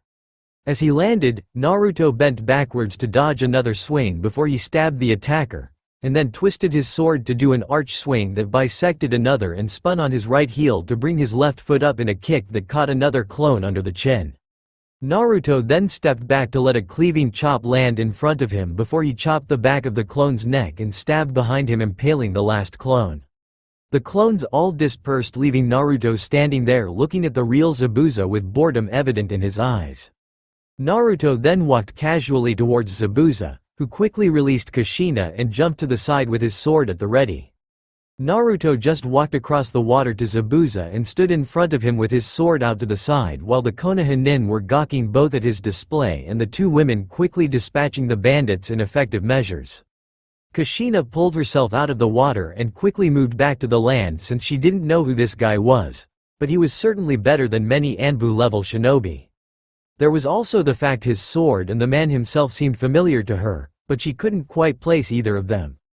The Konoha nin, minus Yakumo and Sakura, were feeling the same way about the person and couldn't figure out where they knew him from. They broke from their musings when Zabuza attacked, only to have each attack blocked or evaded with ease. Problem with a Zanbato: you can only attack in 4 directions: horizontal, vertical, and the 2 diagonals, which means your attacks are limited and I can easily dodge or counter them. Naruto stated since it was always an issue of Zanbatos to have limited ability to attack even if you could gain speed with it. Zabuza grit his teeth since usually his speed and skill with it was enough to make up for that fact, plus not many people had the strength to counter an attack from his sword, let alone shrug it off like it didn't bother them.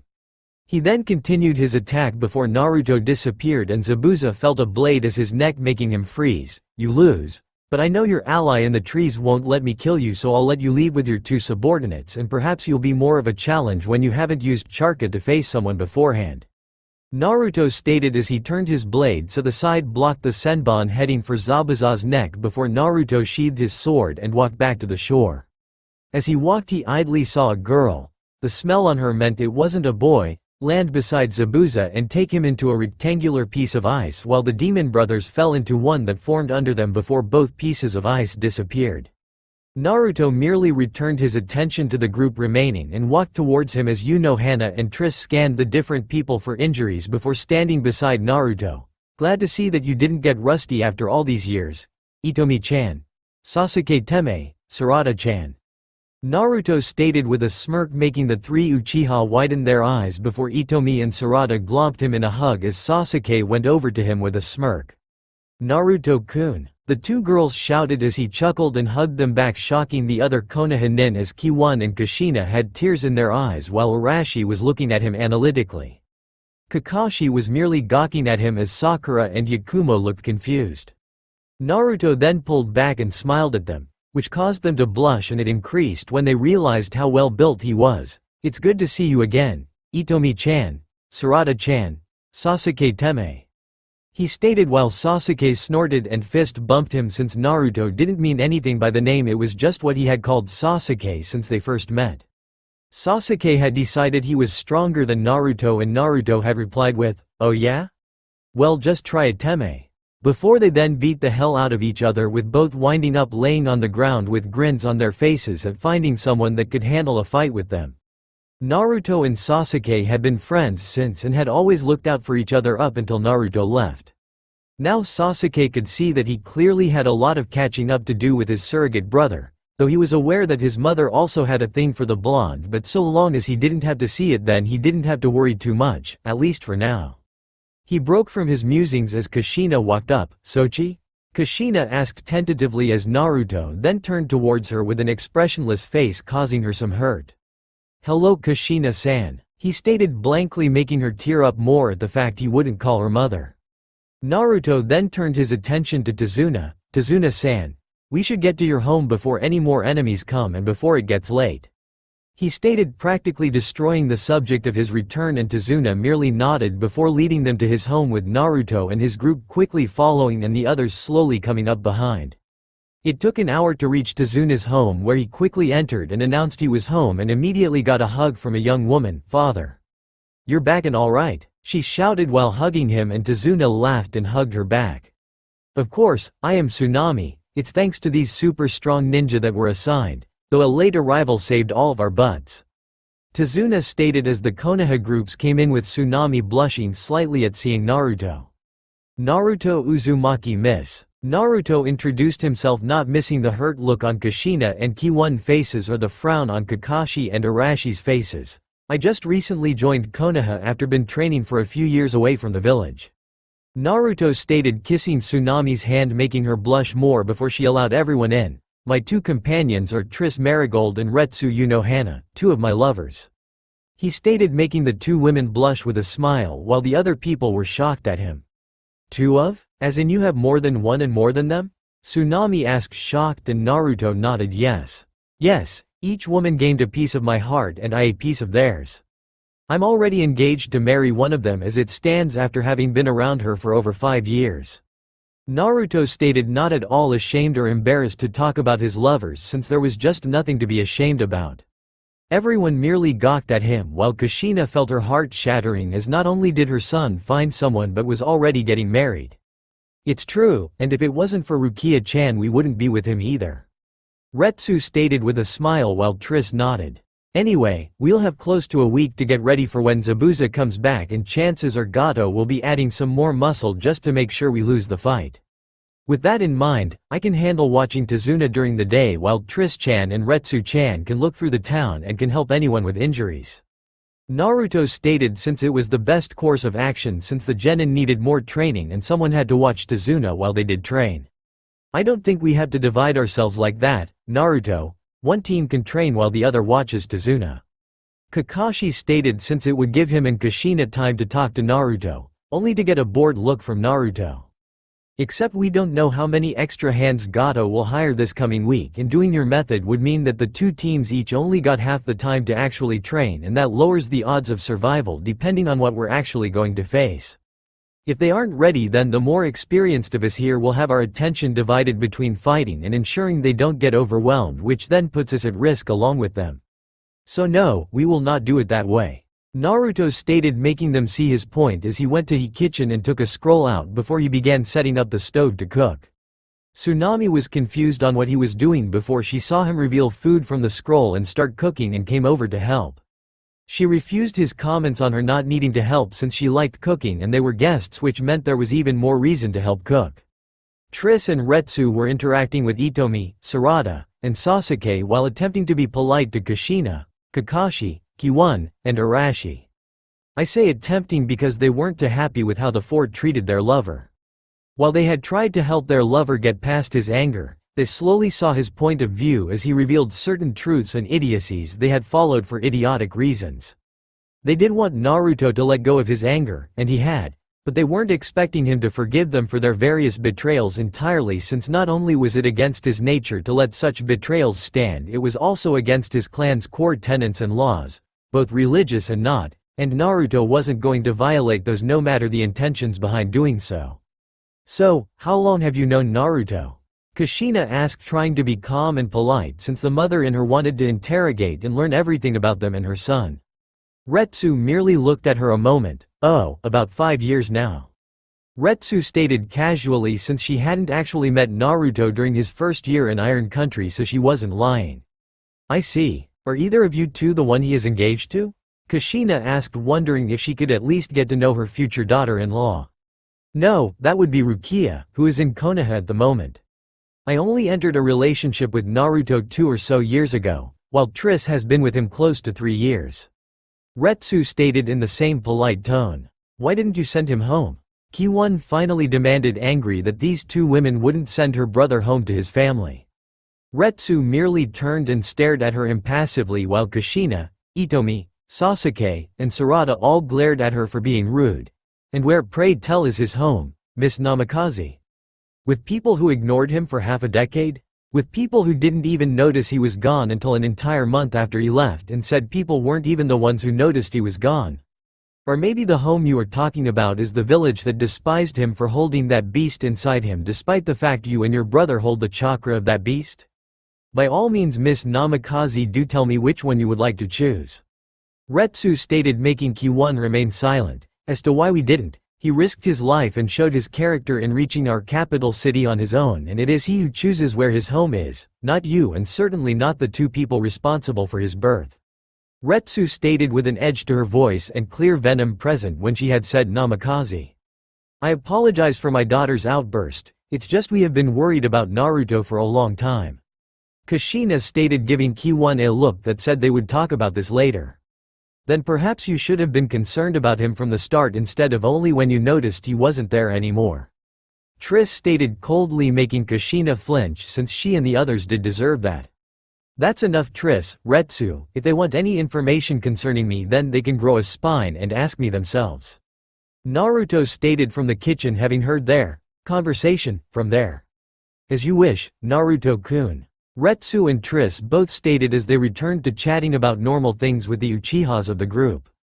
It was a short time later that a young boy came in and merely looked at the gathered ninja and two others before scoffing and going upstairs to his room. A couple hours later had Naruto preparing the table, which included a seal to expand it to hold the number of people, as the food he and Tsunami were making was just about finished. Only Naruto's friends had been able to talk to him during that time, as he wasn't feeling too conversational with his ex-family. The group ate quietly, enjoying the food, while the boy from before was still sulking and glaring occasionally at the ninja, which was starting to irritate Arashi. However, there was no incident that night, and everyone turned in for the night with Naruto and his two girls sleeping in the living area to ensure no one tried to sneak in on the bottom floor. Though Naruto did have to keep his girls a bit under control, since they only occasionally got some alone time with him when Naruto was able to do so, as well as make sure each girl got a turn with him and not a clone. Morning. The next morning had the Konoha group waking up with food already on the table prepared and Tsunami sitting and eating, while Tazuna had already left for work with Naruto. Naturally, a few were saddened by that since they wanted to talk with the blonde. However, Itomi, Kushina, and Kakashi knew they needed to get their teams into shape and began planning the schedules for training since Naruto was taking over watching Tazuna. With said blonde, he was standing on a nearby rooftop overseeing the bridge construction, while an army of clones were helping Tazuna after a bunch of spineless cowards quit out of fear, and now his clones were picking up the slack. Evidenced by there being two clones carrying girders, others moving large cinder blocks, and still others setting the steel supports and rivets. Tazuna was grateful for that, since at the rate they were moving, they could be done ahead of schedule and be set even if more workers quit. Plus the clones were technically extra security for him and the bridge, ensuring that none of Gato's thugs could get close without being seen and taken down.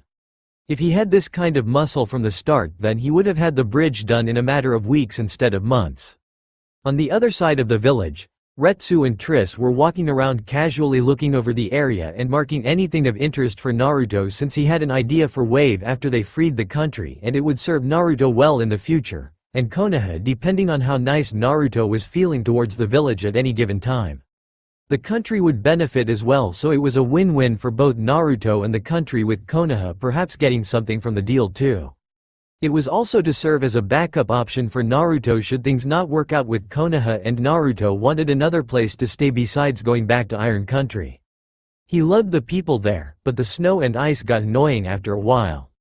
Not just the footing problem or the swords occasionally getting stuck in the sheaths from the frost, but as well as it sapping your strength and ability to move. There were benefits, of course: burning fat to get muscle, chakra control exercises by using chakra to warm the body, learning to fight on unstable ground, and so on and so on. Essentially, the country and people were great, but the weather left much to be desired despite the combat benefits provided. Anyway, Retsu and Triss were examining the different buildings that were boarded up or seemed to be on hard times and could close down at any moment. They knew Naruto's plans would benefit the country as much as it would Naruto, which is part of the reason they were all for helping him, since these people would need the help after Gato was eliminated. Even if they managed to take his fortune and use it to help the country, it would take years to rebuild everything back to an economic peak, which is where Naruto's plans would help expedite that and benefit him in more ways than one. This wasn't to say that Naruto only did something if it benefited him, but the combined benefits more than added a bit of incentive to give the help. So why not? They benefit and so does Naruto, which lets them build a better relationship and help the country even faster. The two then broke from their musings and exploration at the sight of a group of thugs harassing a merchant demanding money. Naturally that didn't sit well with them and they approached, making the thugs look at them with sneers before they turned to perverted grins. Well, what do we have here? A couple of gorgeous women out alone? Well, we'll have to take care of them, won't we, boys? Idiot thug number 1 stated, making the other chuckle. Leave that man alone or we will be forced to resort to violence. Retsu stated, making them frown before they saw her sword. Oh, what do you know, boys? The lady thinks she actually knows how to use a sword. Idiot number 2 stated with a laugh, making the others laugh too. Last chance before you die.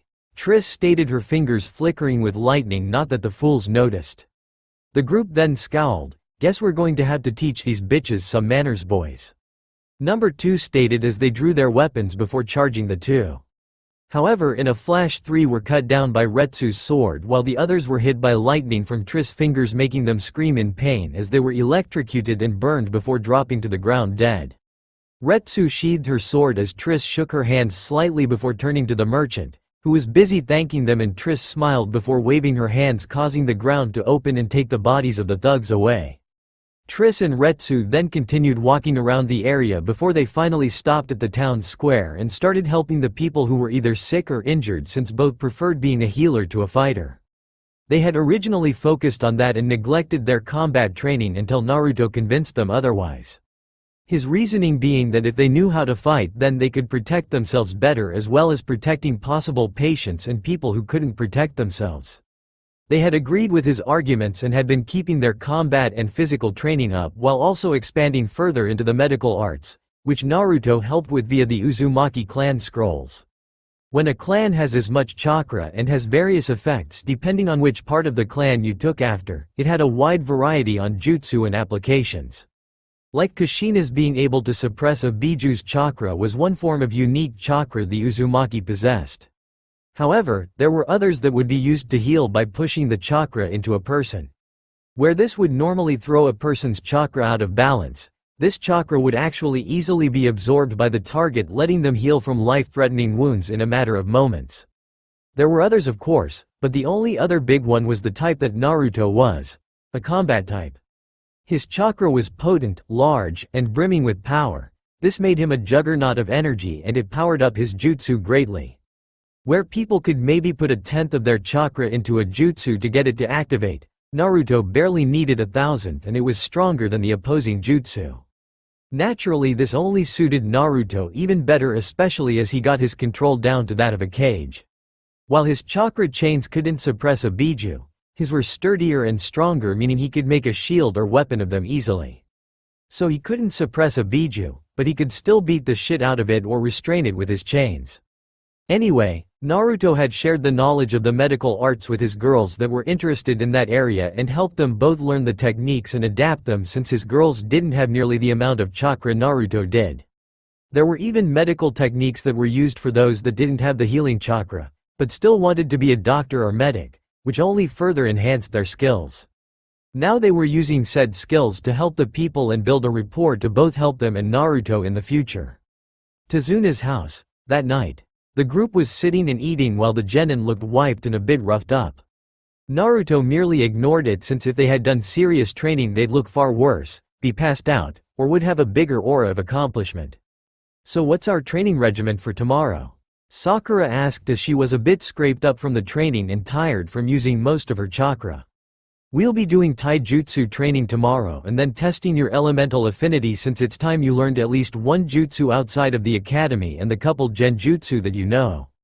Sarada and Sasuke will be focusing their control over the couple of jutsu they know, since they still need refining. Itomi stated, making the three nod. What difference does it make? You're all going to die anyway. Inari stated bitterly. Inari. Tsunami chastised, since she couldn't believe he was being so cruel to the people risking their lives to help them. It's true, they have no chance of beating Gato. Inari stated before Arashi finally got pissed enough and slammed his hand on the table before standing and glaring at Inari. That's it. I'm tired of your mouth, you ungrateful little. Ow. Arashi stated before he was forced to sit because of Naruto hitting him upside the head with his sheathed sword. That's enough, Arashi-san. The boy is just venting his pent-up anger and sadness. It's obvious his father figure dying right in front of him made him emotionally wrecked. Naruto stated, sipping the broth from some soup he and Tsunami made before looking at Inari. Tell me, Inari, if it's so hopeless, why haven't you left Wave Country? Naruto asked, making Inari open his mouth before he closed it, not having an answer. It's because you don't want to insult your surrogate father's memory by running away, especially from the place he died fighting to protect. We are now risking our lives to protect your grandfather because he refuses to give up on the dream both he and your surrogate father shared in Wave being free and prosperous. The mission was only to escort him back, not stay afterwards and protect him. We are doing this because we feel we should and want to help Wave, but we can't do that if we have to constantly worry about you getting in the way because you don't think we'll live to see this through. Naruto stated before he stood and patted Inari on his head, never be afraid to stand up for yourself. Naruto stated with a small smile before he headed towards the door. Where are you going? Sarada asked in confusion while smiling at how Naruto handled Inari. Just gonna get some fresh air for a bit, maybe practice with my sword. Won't be the first time I slept under the stars. Naruto stated with a smile as he headed out, and Inari merely left and went to his room with a contemplative look on his face. Kushina and Kiwon were tempted to follow him, but decided against it since they didn't want to push too hard after Kiwon's outburst to Retsu the day before. Naruto was a shinobi of Konoha, which meant they had plenty of time to see him. Naruto smiled as he set 3 plates of food on the table and put covers over them with a name for each woman on them, so they got the plate that was for them. He then sat down and pulled out a blank scroll and pen from a seal before he wrote out a message to Minato requesting permission to bring Zabuza, Haku, and their 2 comrades to Konoha to join the village, along with detailing why they'd be assets to the village. He also added in that they didn't need further reinforcements as it was handled right now. Once he finished the message, he stood and went outside before doing a quick summoning. When the puff of smoke cleared, standing in front of Naruto was a pure black crow with piercing amethyst eyes. Naruto smirked as the crow looked around before noticing him and quickly hopped on his shoulder and nuzzled against his face. Naruto-kun. The crow shouted happily in a clearly feminine voice as she nuzzled him. Naruto merely chuckled and stroked her feathers, earning him a hum of happiness. Hey, Arella, I missed you too. Naruto stated with a soft smile as he pet the crow's feathers. He then twitched slightly as the now named Arella nipped his ear and glared at him. I know, I'm sorry I haven't summoned you in a bit, but I had to finish preparing to leave Iron and everything. Don't be mad, you know I'd never purposefully forget about you. He stated as he stroked her feathers a bit more and Arella stopped glaring before nuzzling his face again. Hey, I need you to deliver this to the Hokage for me. He stated after a few minutes and Arella just looked at him. I know it seems a bit mundane to deliver this and bring me a reply, but since you're one of the normal-sized crows that can communicate easily, you can tell me what the Hokage and anyone say in the room without them knowing. Naruto explained and Arella smiled and nodded. Sure, no problem, I can do that. She stated happily, always willing to help her personal summoner when it wasn't something humiliating or insulting, like him having her do a very mundane task. This felt like one until he explained the situation, since she and the rest of her clan knew his story and history both from him and Itomi and were more than just a little bit outraged at his so-called family. They had even contacted the Toads to demand answers for their new summoner's treatment, and the Toads were just as furious as they had just finished interrogating and punishing Minato and Jiraiya for doing such a thing. Of course, that also led to the crows chastising the Toads for telling Jiraiya about the prophecy the Toad Elder had apparently had. Mortals were not meant to know or meddle in the affairs of the gods, and Jiraiya had inadvertently done just that since Minato had apparently known about it too, which meant Jiraiya had blabbed when he was supposed to keep it to himself, so there was no telling how many people he may have told. It didn't matter if the ninja way of life was at stake. If the gods say it's gonna be destroyed, then there was not a fucking thing you could do about it. It only heightened their fury when the Toads said that the original prophecy was broken now, which meant Naruto was the child of prophecy, thus his life was further screwed up because of the Toads' idiocy, and there was no telling what the gods wanted from him now. The Toads had no defense as they had clearly overestimated their first summoner on keeping his big mouth shut about such things and shouldn't have told him about it to begin with. They also had to accept the fact that the Crows wouldn't allow Naruto to be their summoner and would be looking for the Uzumaki clan summons to share their summoner with, which the Toads understood since they still didn't understand why Kushina hadn't even contacted the summons to sign her clan's contract. They'd see about Naruto's former siblings being their next summoners later on. Anyway, with them now watching over Naruto, the Crows explained that every few generations the gods call on someone to perform a service for them, though it's never made clear what that service is until they do it. They also explained that it could be something people see as good or it could be something seen as bad, but regardless it was still that person's choice and no one else's, no matter what anyone else said. The Crows then further went to state that so long as Naruto showed his loyalty to them and held true to their beliefs, then he'd always have their support and help. Naturally, Naruto had accepted that and was happy to find the Crows' beliefs mingled and moved with his own and those of his clan. One big thing with them was that you never left a threat around to challenge you. If someone posed a threat to you, then you wiped them out. That wasn't to say that you did this needlessly, but you never allowed an enemy a chance to truly strike at you unless it was to trap and eliminate them. They prized cunning, deception, and using your talents to your every advantage to keep the edge over your opponent and never let them gain the edge over you. While not straight-up fighters, they made up for it with trickery, genjutsu, speed, and a few other things that only their clan were capable of doing, which suited Naruto just fine as he was embracing all aspects of combat, both straight-up and stealth, face-to-face and backstabbing, assassination and battle. The Crows had helped in every way they could, teaching him various clan arts and styles as well as helping him scout and finding out just which summoning clan was affiliated with the Uzumaki. While Naruto wanted to stay with the Crows, he also knew he had an obligation to ally with his clan's long-time summoned allies but made a promise not to neglect the Crows. The Crows accepted and began teaching them much of what they knew while he learned in Iron Country. While Naruto didn't perfectly match them like Itomi did, as she never preferred direct combat, instead using deception and skill most often, Naruto still proved a valued and respectable summoner as he wanted to learn all ways of combat and dealing with threats, not just the direct method. It was 6 months into his training with them that he met Arella when he was summoning different Crows to get to know and befriend them. Arella has been excited to be summoned since she apparently was the same age as him, and Itomi usually summoned the older ones due to having known and worked with them for years. The younger birds usually didn't get called unless they got a new summoner. The two had hit it off well as they wanted to be the best with no one being able to touch or surpass them. Plus they both liked pranks and causing mischief to mess with people. It was only a couple months later that Naruto requested she be his personal summons, and the two had only grown closer over the years. Naruto then broke from his musings and handed the scroll to Arella, who took it and nuzzled his face again before taking off flying while Naruto smirked watching her go. However, when he turned to leave, he paused before smiling. "I'll be honest, I didn't expect you two to follow me," Naruto stated, keeping his smile as he turned to look at two arrivals. One was a silver-haired weathered man with some scarring on his face along with some scruff. He had piercing yellow eyes and padded leather armor with two broad swords on his back and a pair of hand crossbows at his side. He also had a silver chain with a wolf's head around his neck. This was Triss and Yennefer's brother Geralt. The other was a tall, dark-skinned man with purplish hair and dreadlocks. He had a black kimono-style robe, white coat, purple sash, black forearm fingerless gloves with white bands, an orange scarf wrapped over his shoulder and torso, and he had a sword at his waist. The interesting thing was that he had a blacked-out visor over his eyes.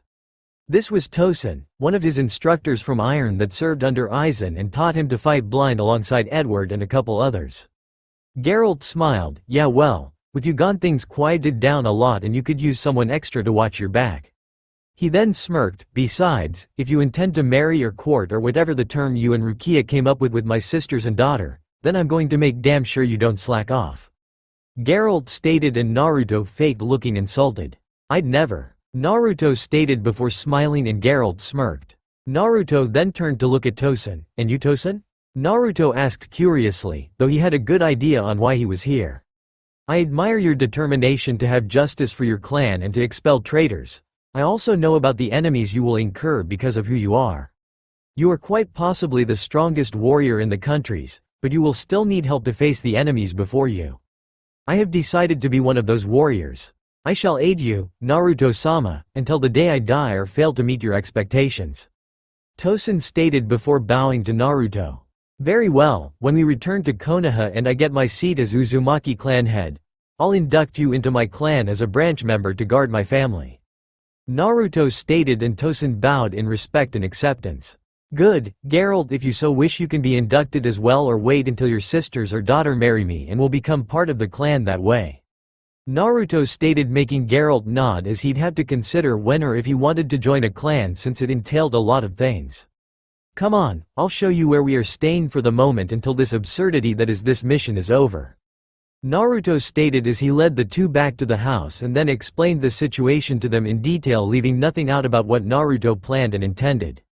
The two understood since, while a skilled swordsman, Zabuza hadn't truly dedicated himself to the art and tried to make up for it with his water jutsu and assassination arts. While he showed great potential given what he did to graduate from Kiri's academy, it was more for brutality and strength than finesse. Plus, contrary to popular belief, the 7 swordsmen of the mist weren't that great of swordsmen. They made up for it with the powers and talents of their blades, thus people thought they were dangerous over the blades. While true in the case of Zabuza since his blade just couldn't permanently be destroyed, Kisame Hoshigaki was the only full exception as his blade was dangerous and powerful, but the man was equal parts to it and could have been a greater swordsman if Samahata was designed to work like a true sword over a sentient scaled war club. The three then talked for a while and greeted the 3 sore yet satisfied women when they came down and ate the food Naruto prepared for them. Naturally, Triss was happy to see her brother while Naruto introduced Tsunami to the 2 swordsmen while informing her that they were no danger to her or her family. This also brought into the conversation that when the fighting at the bridge started, Naruto wanted them to hit Gato's mansion and kill any guards and thugs he had there before raiding the place. That way, while Naruto and the teams handled the bridge fight, someone could ensure Gato's remaining thugs were handled since there was no way he'd let Zabuza fight and then pay him. Triss and Hana would handle keeping the house, Tsunami, and Inari safe since at worst it would be a couple thugs, which the 2 women could handle easily enough. However, he made it a point to Geralt and Tosen to behave around his former family members as he didn't need a heated argument or a fight to break out outside of a spar, and even then he wanted them in control and not acting out since both were protective of their allies.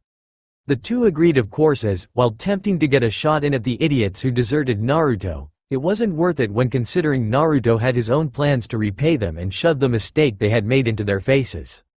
Say what you will for the discipline, restraint, and patience they had taught him, Naruto held all the vindictiveness, vengeance, and cruelness his clan was known for. If someone betrayed or crossed them, all they did was make him less impulsive in his payback. No, now he could wait patiently for years at a time, planning, outlining, preparing, and training for his revenge, and would account for every maneuver, rebuttal, attempt to stop, and anything else someone could do in response to what he would do. They'd taken the heir to the clan with a legendary thirst for vengeance surpassed by none in the history of the world and made him a disciplined, armed, trained, outfitted, patient, tactical juggernaut of a man that could fight anyone he pleased with little difficulty unless they were a high caliber of warrior or ninja. Thus far, Lord Mifune, Zaraki Kenpachi, Aizen, Kenshin Himura, and Anakin Skywalker were the only ones capable of facing him for extended periods of time and not lose. To sum it all up, don't fuck with Naruto unless you wanted to lose and lose badly. A lot of people would learn that soon, and those that wouldn't would suffer the consequences. Next day, Naruto was outside the house with Sasuke and helping him with a chakra exercise as it involved coating a weapon in chakra to a fine sharpened edge. It was Chunin level because it was hard to fully and evenly coat the weapon, and the difficulty went up the longer the weapon was or if you used elemental chakra. Naruto was doing normal chakra right now mainly because it was a foundation exercise for coating weapons in elemental chakra, but had the added benefit of helping in controlling chakra better as well as teaching you how to flow it and control the flow. Controlling it helped when you used jutsu that involved coating your hand, body, or whatever in the jutsu or just your chakra. However, experimenting with your body could be hazardous since you could overload your chakra points, damage cells, or unintentionally use elemental chakra, which would harm you even worse than normal chakra since you'd be putting lightning, fire, etc. etc. through your body, and losing control or not having enough control could destroy nerves, set you on fire, sweat blood, or a host of other things that no one wanted to experience. Off to the side, Hana was helping Sakura with some medical jutsu as the girl had asked her what she specialized in besides a sword, and Hana had revealed she was skilled in medical jutsu and other healing techniques, which was something Sakura had an interest in, so Hana took her under her wing to start learning. Hana was wondering if she'd prove skilled in the art or if she was just a genjutsu mistress. Naruto believed she may, since Itomi seemed to believe she was capable of achieving great things, or she wouldn't have taken her as a student. Her control was good, but that was partly because her reserves were so small, but if she could maintain that control then she'd be a perfect genjutsu mistress and medic nin. Maybe even a badass bitch like Anko was supposed to be. Regardless, it would be hinging on how well Sakura took to medical jutsu and if Hana and Triss thought she could handle it all. Her skills could be expanded on later if needed. He was just glad she wasn't some obsessed fangirl that would sooner diet herself to death than take training seriously. Itomi had to tell him she was nearly that way before Sakura's mother, a former high chunin low jonin level kunoichi, beat some sense into her, literally. Once she had Sakura's attention, she then sat her down and talked to her about different things concerning being a kunoichi and the fact that she shouldn't focus on a boy so much that she fails in her training. If she did, there was the chance she'd be killed or raped and enslaved, and Sakura wouldn't have the skills to get away. She also told her that while liking a boy was fine, don't make them the center of your universe, as it can blind you to other things that can make you happy if the boy isn't interested. Since then, Sakura had been working hard and, while being friendly to Sasuke and Arashi, hadn't been focusing on getting a date or anything and was feeding and training her body like she should be. Of course, unknown to Naruto, she was also training under Hana to get information on Naruto, since her mother was friends and teammates with Makoto and Kushina. Mebuki had told Sakura that Naruto was probably an ideal person for her to marry, but she had written it off because she never met or even knew Naruto, much to Mebuki's ire, as she wanted Sakura to bond with her friend's children. When Mebuki found out Naruto had left, she was pissed like the others that cared, since she had met him couple times and wished she had invited him to dinner to see how things were for him. She was filled in by Makoto, and she was understandably pissed at Kushina for doing that to her own son, which was when she started noticing she overlooked Sakura's fangirl ways and began breaking her from that. She also told her to talk to Naruto if she ever met him, as he needed friends and those he could rely on if his own family was going to treat him like that. Now, some lesser people would think it was just to get to the Uzumaki clan's funds or get in with the Hokage's family. Well, they'd be dead wrong. Mebuki had wealth and status by being part of the civilian council and having successful businesses. The council was a surprising thing, since no one had expected Minato to create one. The reason he did was because after the Kyuubi incident, he had to focus on village defense and ensuring no enemies smelled blood in the water to the point they'd attack. So while he handled the military, the civilian council, under the watchful eye of Hiruzen to ensure no greedy or ambitious individuals tried anything, were handling the economic affairs, with Hiruzen bringing any possible fruitful proposals to Minato to look over with Kushina to approve. It had worked so well for the first 5 years that Minato kept it going to see if it could be a permanent group. Of course, him having less paperwork as a result had nothing to do with it. Anyway, with Hiruzen watching over the civilian council, there were no problems that could be classified as major one. The only real noteworthy issue was when a big shot businessman from outside Konoha trying to muscle his way in and take a place at the council, only to get thrown back out on his ass while his donations to people and the village were still used without any influence being gained. The fool tried to threaten and use political and monetary connections, only to find it useless against the Hyuga and Sarutobi connections and the different funds the merchant guild and clans could use to back up the village. It didn't hurt that many of the clans had side businesses and connections to ensure if he tried to cut off another civilian's supply, then they could pick up the slack and help. What quite a few didn't know was that some of these contingencies and plans and protections were made by Naruto through meetings with Hiruzen, since the two saw each other when Naruto was still in the village. Hiruzen had mentioned the heavy dependency their different shop owners had on outside suppliers, and Naruto suggested looking to the clans and their own supplies of things.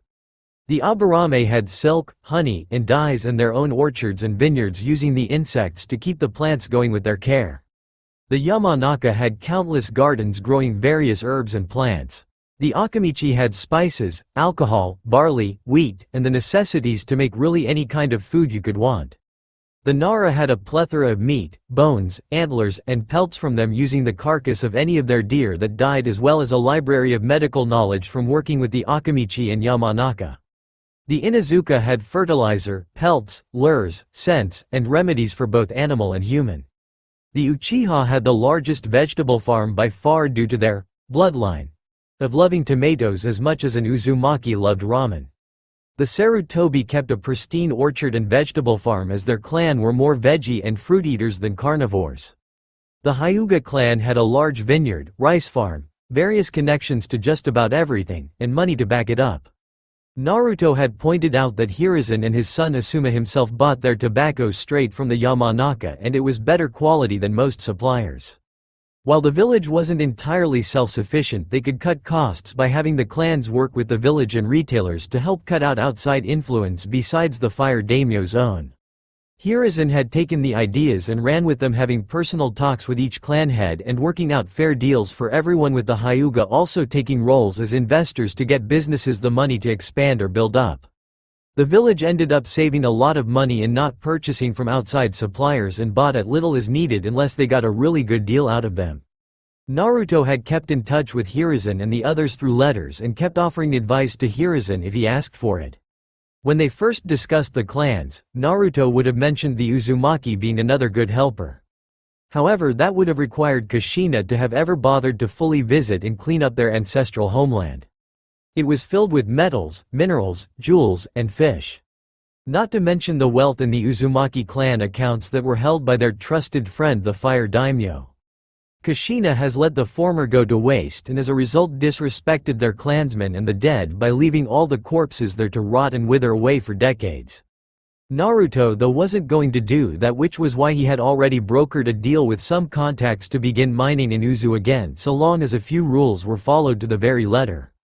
1. The graves he made were to be untouched regardless of how much wealth was under their burial ground. 2. The land was to be mined but not destroyed. They could mine it, but if the land was ruined because of it, then he was coming for whoever did it. 3. None of the buildings still intact were to be destroyed, and the ones that were broken beyond repair were to still have their foundation kept intact. 4. There was to be no bloodshed on his ancestral home unless it was in self-defense or they were punishing someone for a crime they committed there. So long as those rules were followed, then Naruto and they would keep a good business relationship, and Naruto made a point to be clear that he would know if any rules were violated. Violating those rules meant Naruto would kick them out and kill everyone he had to in order to do so. Luckily, some friends and allies were watching over the mining operations, so they'd keep things from getting too out of hand and ensure his rules were followed. Back to the point though. Mebuki didn't need the wealth or status that would come if Sakura and Naruto married down the line. She genuinely thought Sakura and Naruto would make a good couple. At the here and now, again, Triss was also helping Sarada with her control and her lightning affinity, since it was the main form of aggressive combat Triss excelled at. Yennefer excelled in fire and was more aggressive than her sister, thus she excelled at combat, but Triss was better at the healing arts. Sarada was also going to learn at least some of the healing arts, since it would be useful to have the skill. Even if she couldn't do anything major, being able to help heal someone would be useful and could help in an emergency. You couldn't have enough medics in one group, but the key was to ensure the medics at least knew how to fight and protect themselves, and possibly had some protectors or support, since medics were usually targeted first in a fight. Meanwhile, Itomi was practicing her swordplay against Tosen to help her get better and get some of the rust off her skills. She realized while fighting Zabuza and his group that she'd let her skills with a blade slack, which was partly because there were only 4 people worth training against with a blade, or rather, there were 4. Kushina has grown too accustomed to being a housewife and let her skills slack, and only just started regaining them when she decided to get into shape to train her children. But neither used a blade, so her skills were still severely degraded after so long without using them. As for the other 3, they were busy with their own duties and Itomi could only see them so much. Yugo Izuki was her primary training partner when they were both in Anbu, but since Itomi left it about 3 years ago to help her clan and become the Jonin sensei to her siblings when they graduated, they couldn't train together as easily. Yugo was still an Anbu captain, Thus her schedule and duties kept her from having a lot of relaxing time or chance to train with Itomi. The other two, Hayate and Reito, were skilled with a blade, but Reito was an elite bodyguard for the Hokage and Hayate had a sickness that limited how long he could train or fight before it became dangerous. Thus, both weren't exactly active sparring partners and the few times they could train it wasn't an intense fight that pushed her skills. However, Tosin had no such limitations or reservations and as such was making her fight like she was doing so for her life. Tosin and the others in Iron didn't pull any punches. If you wanted to learn then you had better be ready for bruises, broken bones, cuts, gashes, lacerations, and really anything and everything that was a wound from fighting with swords and limbs. Itomi was fine with that and was told to not use her Sharingan or any jutsu, strictly blades, which she was also fine with as she could train her eyes and jutsu anytime but swordplay was something you really needed an opponent to face to grow in skill. The fact that Tosin was blind and such a skilled fighter only made her more intrigued and interested to learn since her own eyes were at risk of the same fate if she overused her Sharingan or she was hit with a rare disease that was genetic in her clan. Geralt was back at the house keeping an eye on things while Itomi's team was training and Kushina and Kakashi's team were guarding Tazuna. Tomorrow Kushina's group would be here training and Itomi's team would be guarding Tazuna while Naruto and his group were going to help the village out a bit. The day after would be Naruto's group protecting Tazuna while both teams trained, though Naruto would have a clone with Tazuna as he needed to see Haku and Zabuza since the paperwork and agreement came late last night. It was also last night that Naruto had to contain his laughter at Kushina's group trying to be subtle in their questioning of Geralt and Tosin to get information on them and Naruto in general. They failed miserably besides Naruto stating they were two friends and teachers of his that wanted a change of scenery and maybe see if the local talent were worth training or not. Naturally the point of needing clearance came up and Naruto circumvented that via stating he had already sent a message to the Hokage about the matter, which Naruto did this morning with Arella being sent out again. She didn't mind the job since it let her get a lot of fresh air and new scenery while helping her friend and summoner. The deception was needed because he didn't need Kushina or her two children or Kakashi hounding him about his decision and him being the Uzumaki clan head let alone him planning to exile them from the clan due to them being blood traitors, as the Uzumaki called them. The term blood traitor was reserved for anyone who broke the laws and tenets of the Uzumaki clan to such a degree they couldn't truly be Uzumaki and they therefore betrayed their blood and kin, thus they were blood traitors. Of course, once he took the clan head seat, there was nothing they could do about his plans and decisions as Kushina would further insult and desecrate the Uzumaki core values if she tried to resist him taking the clan head spot or tried to fight his decision and plan. Her children would probably but that only reflected further on Kushina as she should have instilled the core values and tenets of the clan into her children if they were to ever be considered for taking the clan head spot in Konoha's council chambers. Naruto had an entire list of things to just pound home that Kushina was not, is not, and could not be the Uzumaki clan head. Even just cutting away the fact she left Uzu in such a state, she also abandoned the Uzumaki shrine at Konoha and allowed it to go into disrepair and disrespect the Shinigami, the deity that the Uzumaki clan primarily prayed to and honored, hence the shrine and temple being dedicated to the death god and held one of the treasures that the Shinigami granted the clan within it. Such a thing was inexcusable and Mito would be kicking her and Tsunade's ass all over the village for daring to let it happen. Only difference was that Tsunade was raised as a senju, so she wasn't fully accustomed to Uzumaki ways and Tsunade wasn't trying to claim to be clan head of the Uzumaki. Kushina should have taken the Uzumaki seat to get things done for the Uzumaki clan, but never claimed she was the Uzumaki clan head or that she could dictate which of her children would be the next clan head. The Uzumaki did not allow or believe in inheriting seats or positions. It was picked based on skill, experience, and capability for the seat, not because your father or mother held it and decided to pass it on to you. Such a thing was not in the best interest of the people as a whole, as you could be great at fighting but suck at politics, which meant you wouldn't fit as a leader having to deal with allied leaders and enemies. You could be great at politics but suck at handling money.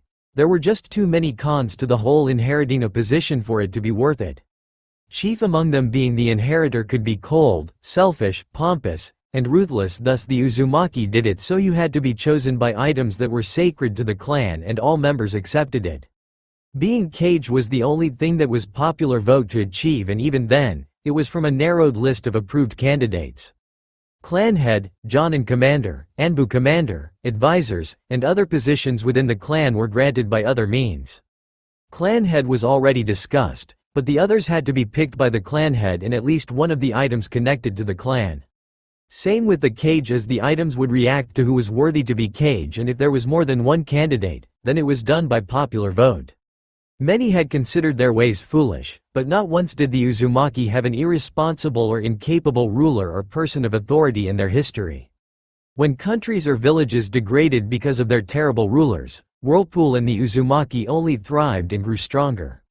Of course, it was that strength that made them a threat, and justifiably so, since one clan wiped out multiple minor villages and severely weakened the major ones that attacked them during the Second War. Part of their strength came from taking in refugees from all the different countries, getting people of all kind of trades and even some with bloodlines, and quite a few were brought into the clan as branch members or even main members if they married in. The branch house of the clan were the protectors of Uzu and the main house, while the main house were the ones who took authority and missions outside the county. But no one was forced into it, and the main house treated them as brothers and sisters while training them to be stronger and better fighters. The branch house was almost as feared as the main house, given the diverse and brutal methods employed to protect the country. They had ex-samurai, ronin, exiled ninja, weapon masters, former master of arms for daimyos, and many others that all knew how to fight and kill when necessary. Now though, only Naruto and maybe a small handful somewhere in the world were all that was left of the main house, and he'd have to work on rebuilding it with his lovers, while Tosen and maybe Geralt and Zabuza would be his first branch members. A good start admittedly, but still a long way to go before it would be back to a respectable-sized clan. For now, Naruto would keep the clan in Konoha, but eventually he would move it either to Uzu to rebuild, or maybe even here to Wave, since it was peaceful and had no protection from bandits and the like. Right now, he was going to help Sasuke and then meet with Zabuza and Haku when the time came. 2 days later, Naruto stood in a clearing petting Arella as she sat on his shoulder and nuzzled his face. He knew Zabuza, Haku, and the demon brothers were there watching him, no doubt seeing if there was an ambush or anything there that could cause them problems. He couldn't blame them. An enemy combatant invites you to a private meeting where he allegedly will be providing documents to offer amnesty in a village for seemingly no reason. It did seem a little too good to be true and smelled a lot like a trap. However, Naruto was fine with it and just pet Arella as he stood there waiting for one of them to decide to show themselves. Tosen and Geralt wanted to go with him, but he decided against it, or it would put them on even more of an edge. Plus, someone had to be there to watch over Tazuna. Arella brought the reply back to him, and sure enough it was positive, and Arella had no mentions about any discussions she overheard other than Minato saying he'd update Anbu and Jonin patrols to ensure they kept an eye out for anyone from Kiri concerning Zabuza's group. Tosen and Geralt were accepted easily enough, but it was mainly because Minato knew having another 2 sword experts in the village would help it, and maybe he could get some extra info on his son while at it. "You can come out whenever you want, guys," Naruto stated as he looked towards the trees they were hiding in, causing them to come down. Naruto merely glanced at the 4 as he kept stroking Arella's feathers. "Haku informs me that you can get us situated in Konoha," Zabuza stated while keeping his blade ready. Naruto merely nodded before unsealing a small folder and tossed it to Zabuza, who caught and opened it to show 4 citizen registration papers, passports to get into Konoha, and registration papers to be ninja of Konoha if they so desired. Zabuza looked them over with an extremely critical eye to ensure this wasn't some ploy to capture them upon arriving at the village. Last thing he wanted was for him to be dead and Haku turned into a breeding factory for Konoha. Though, given the rumors of the 4th Hokage and his wife, that latter item was an unlikely scenario. But still, better safe than sorry.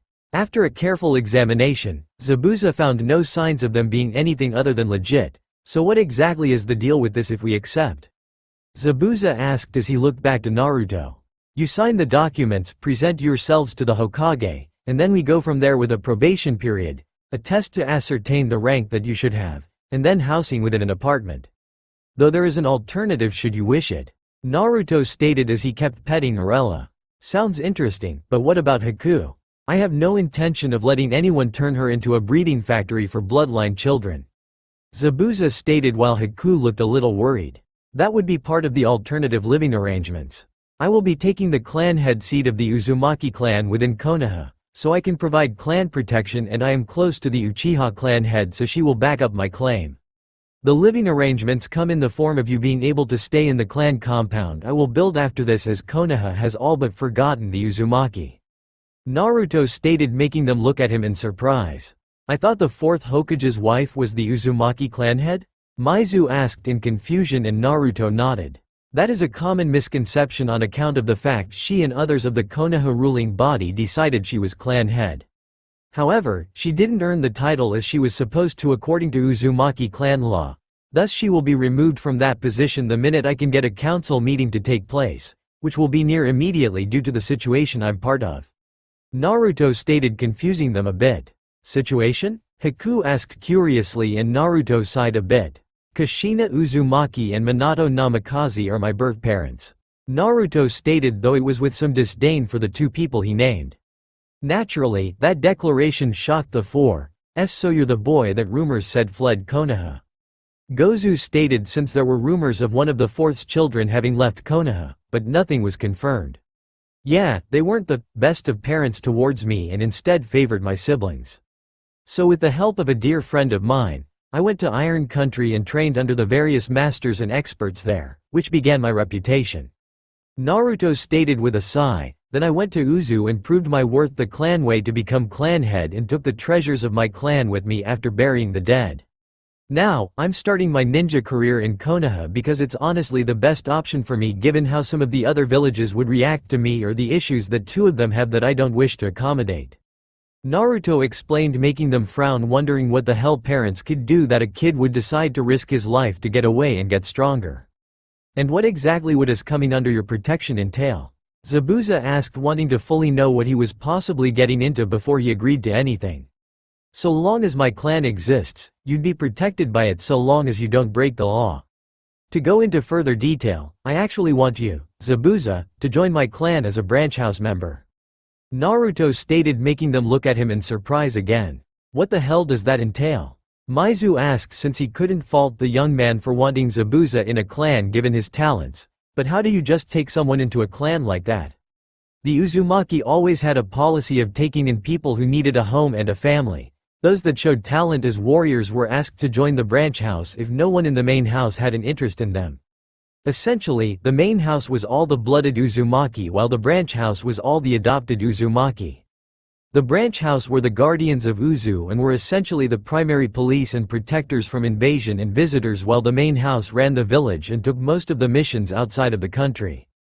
The branch house was happy to do it as the Uzumaki had taken them in when they were on the run and had no purpose, so they were glad to defend their home and get to have a family. Naruto stated, making them nod while impressed, since such a thing as adopting others into a clan was unheard of outside of the rare clan head taking in an orphan or two. Also, don't get me wrong, I'd have no problem if Maizu, Gozu, and Haku were to join the branch house too. I was just more interested in having one of the Swordsmen of the Mist as my now third branch member. Naruto stated, wanting to be clear he wasn't insulting Gozu, Maizu, or Haku with his offer specifically to Zabuza.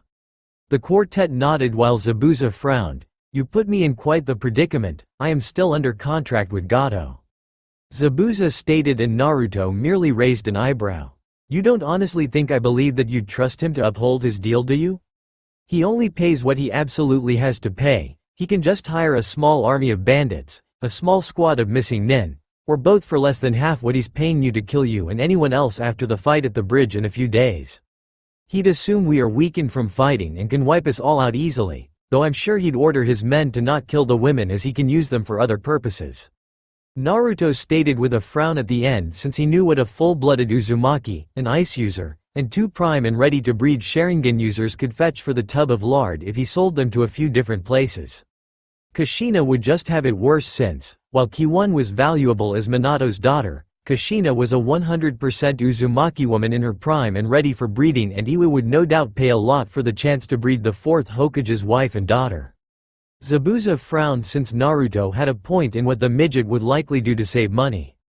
The fool thought money was the most valuable thing in the world and was the only real way to show and hold power. If that were true, daimyos wouldn't need armies to defend their land since they had such vast treasuries of money. Alright, you got a point there, but I still don't know about this. Zabuza stated and Naruto smirked. You mean essentially swearing a loyalty to a person around half your age? Naruto stated, still smirking, while Zabuza snorted and nodded. Well, the clan they were allies with for over 200 years was destroyed down to a small few, and the last known adult didn't even bother to try and summon them and tell them what happened. They had to hear from you and the Toads before I managed to find the contract. Right now they are mourning their friends and surrogate family, as well as nursing the sting of the betrayal they feel Kushina has committed towards them, as they were bonded to the Uzumaki clan more than the Inuzuka are to their ninja hounds. I can understand that they'd want some time to mourn and vent before discussing having a chief summoner again. Naruto stated, knowing the Uzumaki clan summons were deeply hurt and wounded to know that so many of their friends had been killed and they were never notified about it. Contrary to popular belief, names weren't removed from a contract when the holder of the name died. Their connection to the contract was just cut, which was due to no one wanting dead members to be used to summon if they were brought back by a jutsu. Edo Tensei was one example. Naruto broke from his thoughts as Arella spoke again. That makes sense. It'd be like if you and Itomi were killed and someone decided to wait decades to tell us. We wouldn't want to focus on getting a summoner until we finished grieving, as we wouldn't be able to put all of our heart into being allies till we were done accepting the loss. Arella stated, making Naruto nod before he stroked her feathers again. Don't worry, I'm not going to forget you or the others. I swore on my blood and clan. The others will understand when I explain it to them. Naruto stated, making Arella smile and nod before she nuzzled his face again. Naruto smiled before he started walking to the bridge to replace his clone and discuss some things with his surrogate family. Maybe even add a few hundred clones to expedite the construction of the bridge. End of the week. Naruto sighed as he awoke, finding a naked and smiling Tsunami sleeping on his chest after the night of fun they had, since Tsunami wanted to keep having some fun and relief and forget the troubles of Wave for now. She also did it as a way to show her gratitude for what he was doing around Wave, despite his attempts to dissuade such a thing.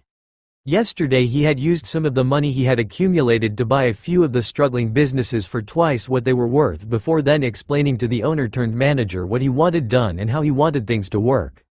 For what he was paying and for helping Wave against Gato, they gladly agreed and began working on spreading the word to a few others about the opportunities. Of course, that also led to speaking to Tazuna and Tsunami in private about his ideas and plans for Wave. Naruto wanted to essentially turn Wave into the hub of his information network. This would work via their tourist and rest areas, keeping track of any information worth noting, while their traders and fishermen did the same thing. By essentially having the country as a spy network, Naruto could get information from all over and no one would even suspect what was happening, since drunks tended to talk and blab without thinking and traders heard things because people tended to not pay attention to them. Plus his expansions would help them get more goods and trading and more tourists, since Wave was essentially an island that could be a resort and cater to expensive and lower class people. Fresh fish, fresh fruit, boat rides and tours, beaches everywhere, diving areas, and a host of other relaxation activities and things to sell, provide to people. Add in some casinos, a few more bars, some hotels, a brothel or two, and some other things, and people would be coming here even more. Tazuna and Tsunami has been surprised at his suggestions, but saw they did have merit, since many avoided their country because they were so small and had nothing really to offer besides some beaches. Plus you had to find a boat coming to them because they weren't a big shipping area, though Gato added that but his business ethics left much to be desired. Hence why Naruto could acquire the shipping business and then either have Tazuna or someone else run it or turn it over to Tazuna to do with what he pleased. Either worked for Naruto, as another information pathway would be opened, as well as a supply line for harder to find items and supplies.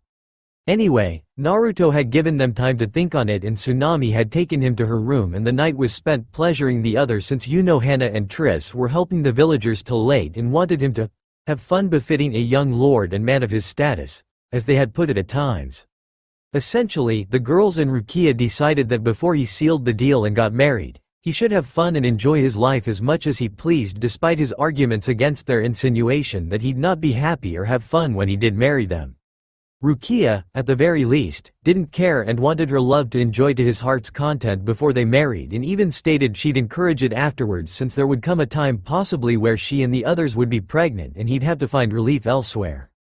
Never mind the argument that they could just be careful or he had over a dozen lovers, and that's not counting any women in Konoha that had feelings for him, so getting them all pregnant would be difficult. Rukia's thing was that she knew how to rule a house and be a lady to her lord and husband. As such, she wanted Naruto to know that she also understood his duty to his clan and title, which meant he and the few non-exiled Uzumaki would have to bring it back, which meant he needed to have women that could love, support, and provide heirs for him to keep the clan alive. Thus, she was encouraging him to find more women to love, trust, teach to keep his back covered, and of course fuck and impregnate. It didn't hurt that she also knew that the Uzumaki also had a servant house for the main house, and that the women, for lack of a better word, were also concubines for whichever group of the family they were assigned to and worked to keep them going. Those that weren't concubines were helping care for the children or elderly, the ones that had aged to the point Uzumaki genes couldn't help anymore. That was where the majority of civilians without any real skills that joined the Uzumaki clan ended up, though it was volunteer unlike what other clans would do. Your choice was branch house, you learn or use a skill to help keep the whole of Uzu going, or join the servant house with full knowledge of what each area entailed. Quite a few women who became servants were ex-royal concubines, former prostitutes, heartbroken women who wanted comfort or wanted to help with family, rape victims who were nursed back to health and wanted to repay the only way they knew how, and various others.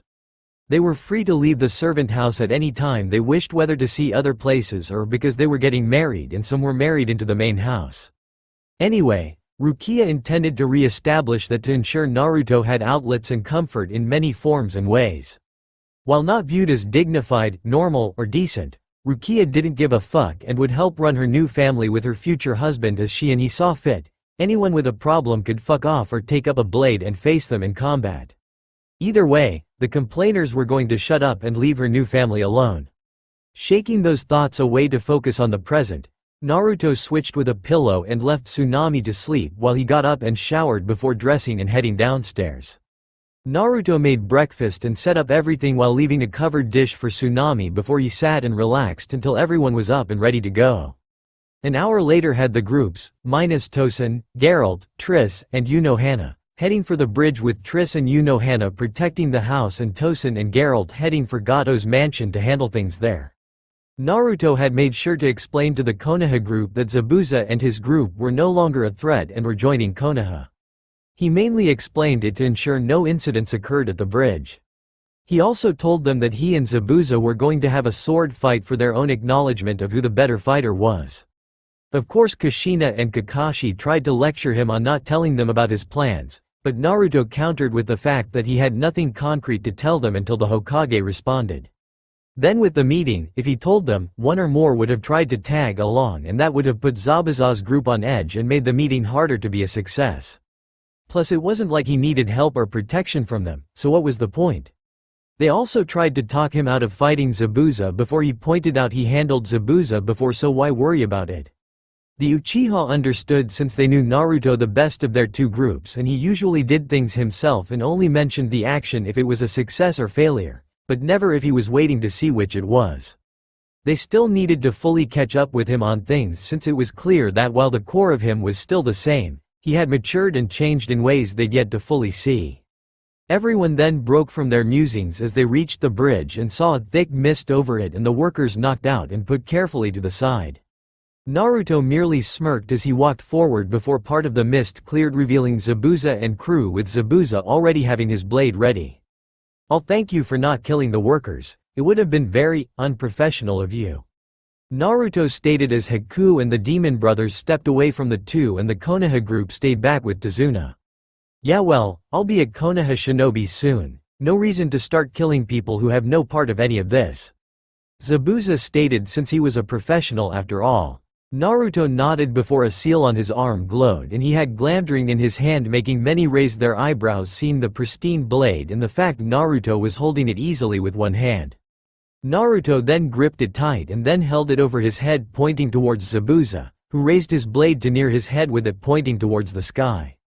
The two swordsmen just stared at the other before launching forward and clashed blades, resulting in a loud clang that made many twitch or cover their ears from the sound. The two then rebounded and swung again, locking blades together and then clashing again and again, with many being surprised that Naruto was holding his own against Zabuza and was easily matching him in strength. Unknown to the observers, Naruto was the aggressor despite the appearance, as he was adding more force and pressure each swing, and Zabuza was adapting to keep up and finding that his impressive physical strength was being hard-pressed to push back Naruto's blows. Of course, with the brutal, near-cruel training Naruto put himself under, it wasn't that surprising to anyone who knew how he trained and fought. Oh sure, he could beat Zabuza right now without having any real trouble, but what fun would that be? He wanted to see fully what Zabuza could do and push him to become better. He was rumored to be an S-rank ninja at one point and then was reduced to a rank for some reason. He wanted to bring out the S-rank ninja and see just what the Demon of the Mist could really do. Which is why instead of matching him, Naruto began being more aggressive, pushing Zabuza back, making him grit his teeth. "Come on, show me what the demon can do with a blade," Naruto stated with a grin as he continued to attack Zabuza. Zabuza grit his teeth as he met Naruto swinging with more intensity and muscle behind it. He could honestly say this was more fun than anything else, as they didn't want to stop fighting. The rush of a worthy opponent, the feel of a battle you didn't know if you'd walk away from, the feeling of uncertainty of if you would win, and the fight being equal, for the most part, in terms of strength, only made him grin more at fighting a man that could keep pace with him so easily. When was the last time he felt like this? When was the last time he had fun in a fight that didn't involve spilling a lot of blood? When was the last time he had a straight-up fight with swords that made his blood rage for more? Too long was the answer. Zabuza broke from his musings as he had to duck a parried cross swing that would have taken his head if he hadn't. He was unprepared for the boot that came up under his chin, sending his head snapping back and made him stumble back as he tried to shake the cobwebs away. Looking up, with his bandages having some blood on them now, he saw Naruto standing there with his blade resting on the shoulder with a smirk. Zabuza grinned beneath his bandages before he launched at Naruto again, letting them clash again and again. The others could only watch enthralled at the dance of death that seemed to be before them. While not elegant in a sense given the blades and the brutality in which both were fighting, it was still something to be seen. To Itomi and Kushina, it was obvious Naruto was holding back against Zabuza, most likely to keep the fight against Zabuza going for his own fun. It was clear to everyone that Naruto was sufficiently trained given the way he moved and used the sword against Zabuza.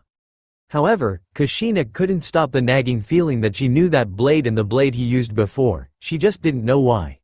She hadn't seen them before, she knew that for a fact, but she couldn't shake the feeling that she should know the blades even if she hadn't ever seen them before. She just didn't understand why. Unknown to her, Arashi and Kiwon felt the same way, only to a lesser extent. Though that was only because they were only half Uzumaki in blood and spirit. The reason for the feeling was because Glamdrain, Orcrist, and Acharn called out to those of Uzumaki blood. However, theirs was dulled because they were blood traitors to the clan. Granted, the two half-breeds could be slightly excused because they weren't fully taught the Uzumaki ways in full, but they still should have felt their blood shouting at them not to abandon family no matter what. The call wouldn't be as strong as it was for Naruto unless they somehow became worthy to become clan head, but that was unlikely given the rules and laws set with the Uzumaki. Even disregarding their treatment of him, intentional or not, there were still the political, familial, spiritual, loyalty, and combat ways that you had to know to the last detail and be an expert in. Naruto had been given a slight pass when he became clan head, as he was the only Uzumaki to return and handle the dead of both clansmen and invaders, as well as refusing to commit sacrilege in the main temple by desecrating the statue that protected the rosary and staff, and refusing to call himself clan head unless he truly was. The items had filled his mind with the basics, but Naruto had read through every scroll, book, text, and procedure for the Uzumaki clan rites, trainings, practices, and worship, and memorized them all along with the rules, laws, and edicts connected them. To sum it up, Naruto knew every last piece of history, combat, sealing, religion, law, ethics, procedures, construction, and everything else that had to do with the Uzumaki clan down to the last letter of it. Naruto would be amazed if Kushina knew even a quarter of it, or at least remembered even close to that much.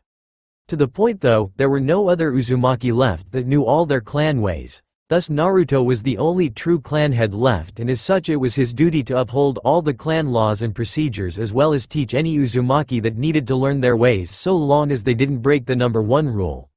You never abandon family unless they were traitors to the Uzumaki way. There was no forgiving that act. Even if you showed full repentance for your actions, you were only allowed into the branch or servant house, never the main house. Thus certain rites and techniques were barred from you and you'd reflect your new status. It wasn't even that Naruto or the past clan heads had a choice in their execution of punishments. They had to give that punishment or they risked greater harm on the clan. The reason was because the Uzumaki bloodline, meaning their family line, not any bloodline limits in the clan, as a whole was part of a pact made with the Shinigami, hence him being their major deity that they prayed to. If you broke the laws of the clan, then you dishonored the pact and Shinigami as a result, thus your own blood would reflect that. Hence the term blood traitor, as they literally betrayed the blood in their veins and the blood would in turn betray them. It was why the Uzumaki never cared if a blood traitor was recruited by another village, as their bloodline was tainted and as such their heirs and the like were tainted as well. Now, if the heirs returned to Uzu and swore fealty to the clan and passed a test, then they'd be welcomed back into the clan with open arms at the lowest rank of the main house and could work their way up. If their parents were truly sorry, their offspring could vouch for them and they'd be welcomed into the branch or servant houses. However, if they weren't punished, then the Uzumaki clan as a whole was punished for the transgression, and thus the culprit was to be punished regardless of how heartless it seemed. This also led to the second most important rule of the clan. The clan as a whole was more important than any lower number of members. The clan as a whole was to be protected over 1, 10, or even 50 members regardless of the reason for it. Thus even if the member was remorseful immediately afterwards, they still had to be punished. It was harsh, but then so was the world they lived in. So, even if Kushina and her children were truly and utterly remorseful in their actions and Naruto would forgive them completely, he still had to exile them from the clan, as that was what the law required. The Shinigami has helped build the laws when the pact was made, and the pact was the basis for the laws. Naruto wasn't going to let his clan suffer because 3 people decided they were going to try and plead for forgiveness for what they did. The only reason Naruto and probably the other still living members of the clan weren't feeling the effects of their betrayal was because the Shinigami knew what Naruto had planned and decided to hold off on letting the pact's negative effect kick in. This was due to Naruto having to follow procedures to publicly announce their exile. In his heart and blood, they were exiled, which was good enough for Shinigami right now so long as he did do the public declaration when he was able. The public part was so they knew their crimes and the punishment for said crimes. Now, if they had unknowingly hurt the clan, that was another matter entirely, as it occurred with no intention to break the rules or betray the clan. Hence why Tsunade was safe from Naruto's ire, as she honestly was just too busy to do anything for him. It wasn't she neglected and abandoned him, as she only saw him the same time as his siblings unless he visited her at the hospital. How could it be neglect aimed at him when she treated the others of the clan the same way? She wasn't abandoning her clan or family, it was just she was so busy saving lives and training others to do so that she couldn't spend time with them, thus she was spared the punishment. The others? Not so much. Back to the fight, Zabuza was against the railing of the bridge due to leaping back from a cleaving strike done by Naruto. He then jumped on the railing as Naruto came at him with a sweeping attack and jumped away as he panted. Naruto hadn't let up in his attack even once and was always ready for when Zabuza tried to turn the fight in his favor. It seemed unreal that someone less than half his age could match him so well with a blade. Granted, Zabuza hadn't had a real sword fight in years, while Naruto had them daily up until less than 2 weeks ago. Naruto casually stepped up onto the railing and held his blade at his side before the two started clashing again, creating sparks and more clangs as they fought on the railing. However, it was clear Zabuza had a bit more trouble keeping his footing, most likely due to the weight of Kabikirabocho.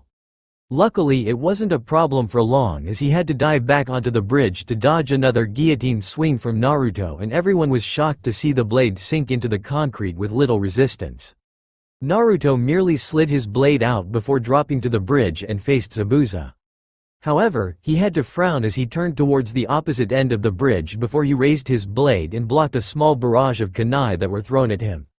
Naturally, this put everyone on edge, and Haku and the demon brothers quickly moved away from the mist. Zabuza then released some of it to let it show some ninja of aim and a small group of ronin, and one in particular had Naruto's interest. Aoi Rokusho, the traitor of Konoha that stole the Raijin no Ken. That was an issue for Naruto since that blade belonged to Tobarama Senju, Tsunade's granduncle and cousin to his clan, which meant that blade was property of Tsunade and possibly the Uzumaki, and thus he was going to beat the man until he understood his mistake. However, glamdring was not the right choice, which was why he sealed it away and called a charn out. "I'll take Aoi, you lot can handle the others," Naruto stated as he pointed his hand at Zabuza, and a light hit Zabuza, making him feel energized and healing the few injuries he had. Zabuza merely blinked before moving a bit and grinned as Naruto approached Aoi with a charn in his hand. "Ha, look at this naive brat. Do you know what I hold? The almighty weapon of the second Hokage, the Raijin no Ken." Aoi bragged, making Naruto just look at him in boredom, while the others with Aoi went around them and went for the others. "You're an idiot," Naruto stated calmly while looking at Aoi as he twirled a charn in his hand. Aoi scowled at him for the remark. "You and many others make the mistake of thinking that just because you have a legendary weapon that you automatically win, and you're an absolute idiot for that line of thinking," Naruto stated as he merely looked at Aoi and ignored the sounds of combat behind him, knowing the others would be all right. Aoi grit his teeth before lunging at Naruto with an overhead strike ready and grinned as the blade came down on Naruto as he blocked with a charn. However, the grin left him and was replaced with shock as Naruto was unharmed by the blade even as electricity crackled over his blade. "I am possible. This is the Raijin no Ken. No blade can match it," Aoi shouted in denial as a few looked over and were surprised too. Of course, the Uchiha and Zabuza's group used the enemies being distracted to kill them quickly and help finish off the others.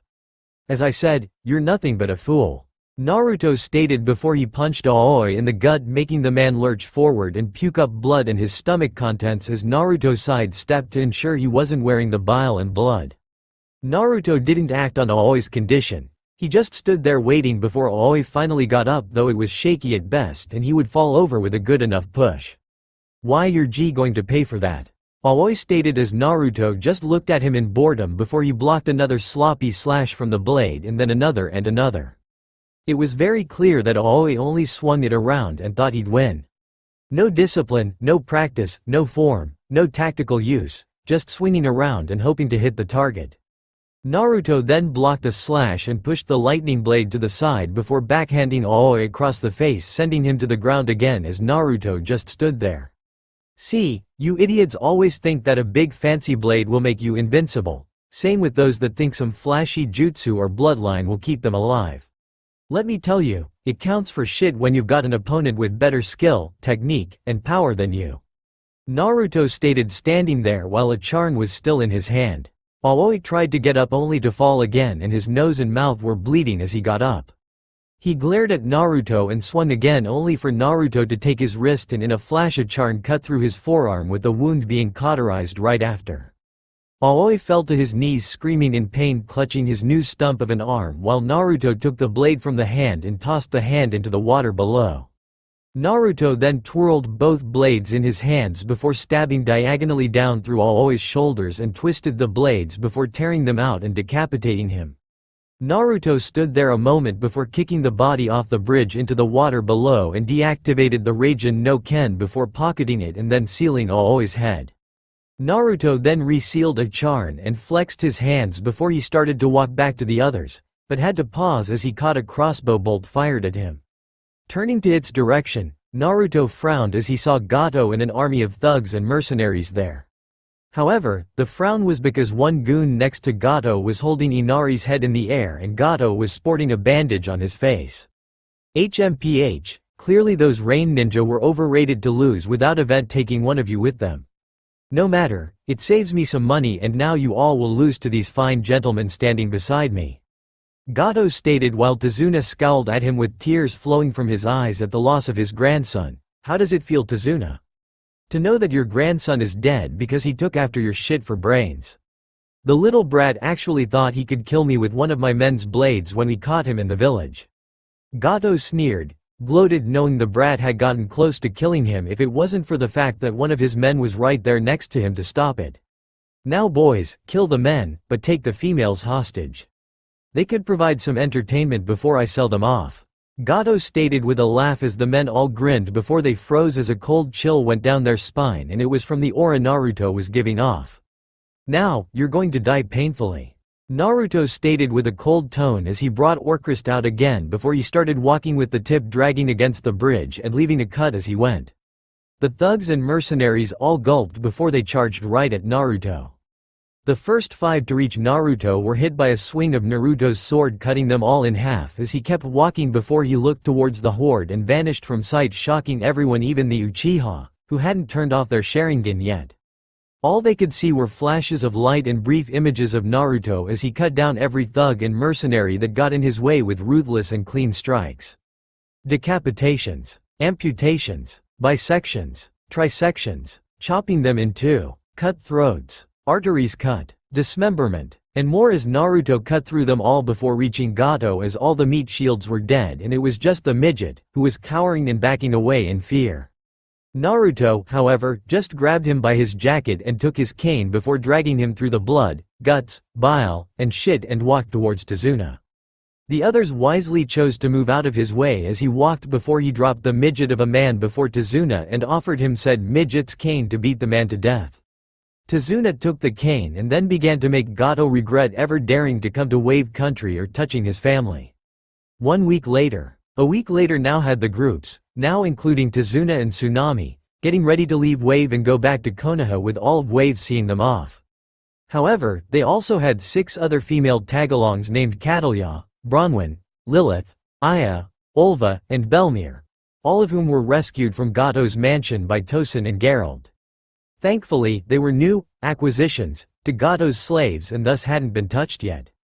A small mercy if there was one. The 6 had been given clothes and freed before they talked to Tosin and Geralt, and then Naruto, Hana, and Triss, and decided to go with them both to get out of Wave and to maybe settle down in Konoha, since they each had skills that could prove useful, both to Konoha and possibly to Naruto if they got his attention to be added to his clan.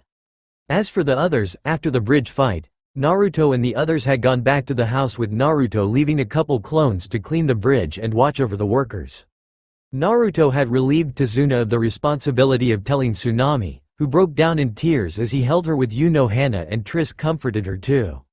Apparently, Inari had gone to see a friend in town that morning without telling anyone and was captured on the way home as he had been to his friend's house and left. Anyway, Tsunami was offered a place in the clan back in Konoha if she wished it, along with Tazuna, done in private of course, and Naruto had spent every night laying in bed with Tsunami holding her. It was the 5th day when Tsunami stated she wanted to go with him, and they made love on her bed for hours as Tsunami wanted to just feel nothing but and wanted something, anything, to take her mind off of her son's death. Coincidentally, it was also the same day Naruto had buried Inari for her and Tazuna and made a grave marker as he put Inari right next to Kaiza and made sure some flowers would grow over the graves. Tsunami would be joining the servant house and attending to Naruto's family, while Tazuna was going to help Naruto with something he wanted built, and Tazuna stated he was going to either stay in the village or do some sightseeing across the countries. The reason for the latter was Inari always used to talk about leaving Wave to see different countries and sights and coming back to Wave to tell others what he had seen and experienced. Tazuna may have been pushing into the elderly category, but he still wanted to do something with his life besides drinking. Plus, there was always someone in need of a skilled builder, so why not? No one of Wave blamed Tazuna or Tsunami for wanting to leave Wave. The loss of Inari's father, Tazuna's wife, then Kaiza, and now Inari, combined with the overall suffering and living in fear, just made them hit the breaking point. The fact that Tazuna had beaten Gato's head until it was like a deflated balloon and had stabbed his torso and genitals with the pointed part of the cane until not even an academy training dummy could compete with the number of holes, just showed how much rage Tazuna had been harboring, and getting the chance to vent just made it easier for him. They were wished the best of luck and that they'd have people watching over and taking care of their home should they ever want to come back to Wave. Tazuna had helped convince many others to go along with Naruto's plans for the country, and with the funds that Geralt and Tosin returned to them all, they'd be able to help him fund his projects and plans. The fact that he delivered Gato into the very vengeful hands of Tazuna only further spurred them to help him, especially if he could use the information to stop other pigs like Gato from ruining other homes and families. Plus, with all the help he and his group had done for the people, it only made it easier to decide to help him. Naruto had informed them that an associate of his would be coming to Wave to handle the business of managing and passing along the information to him.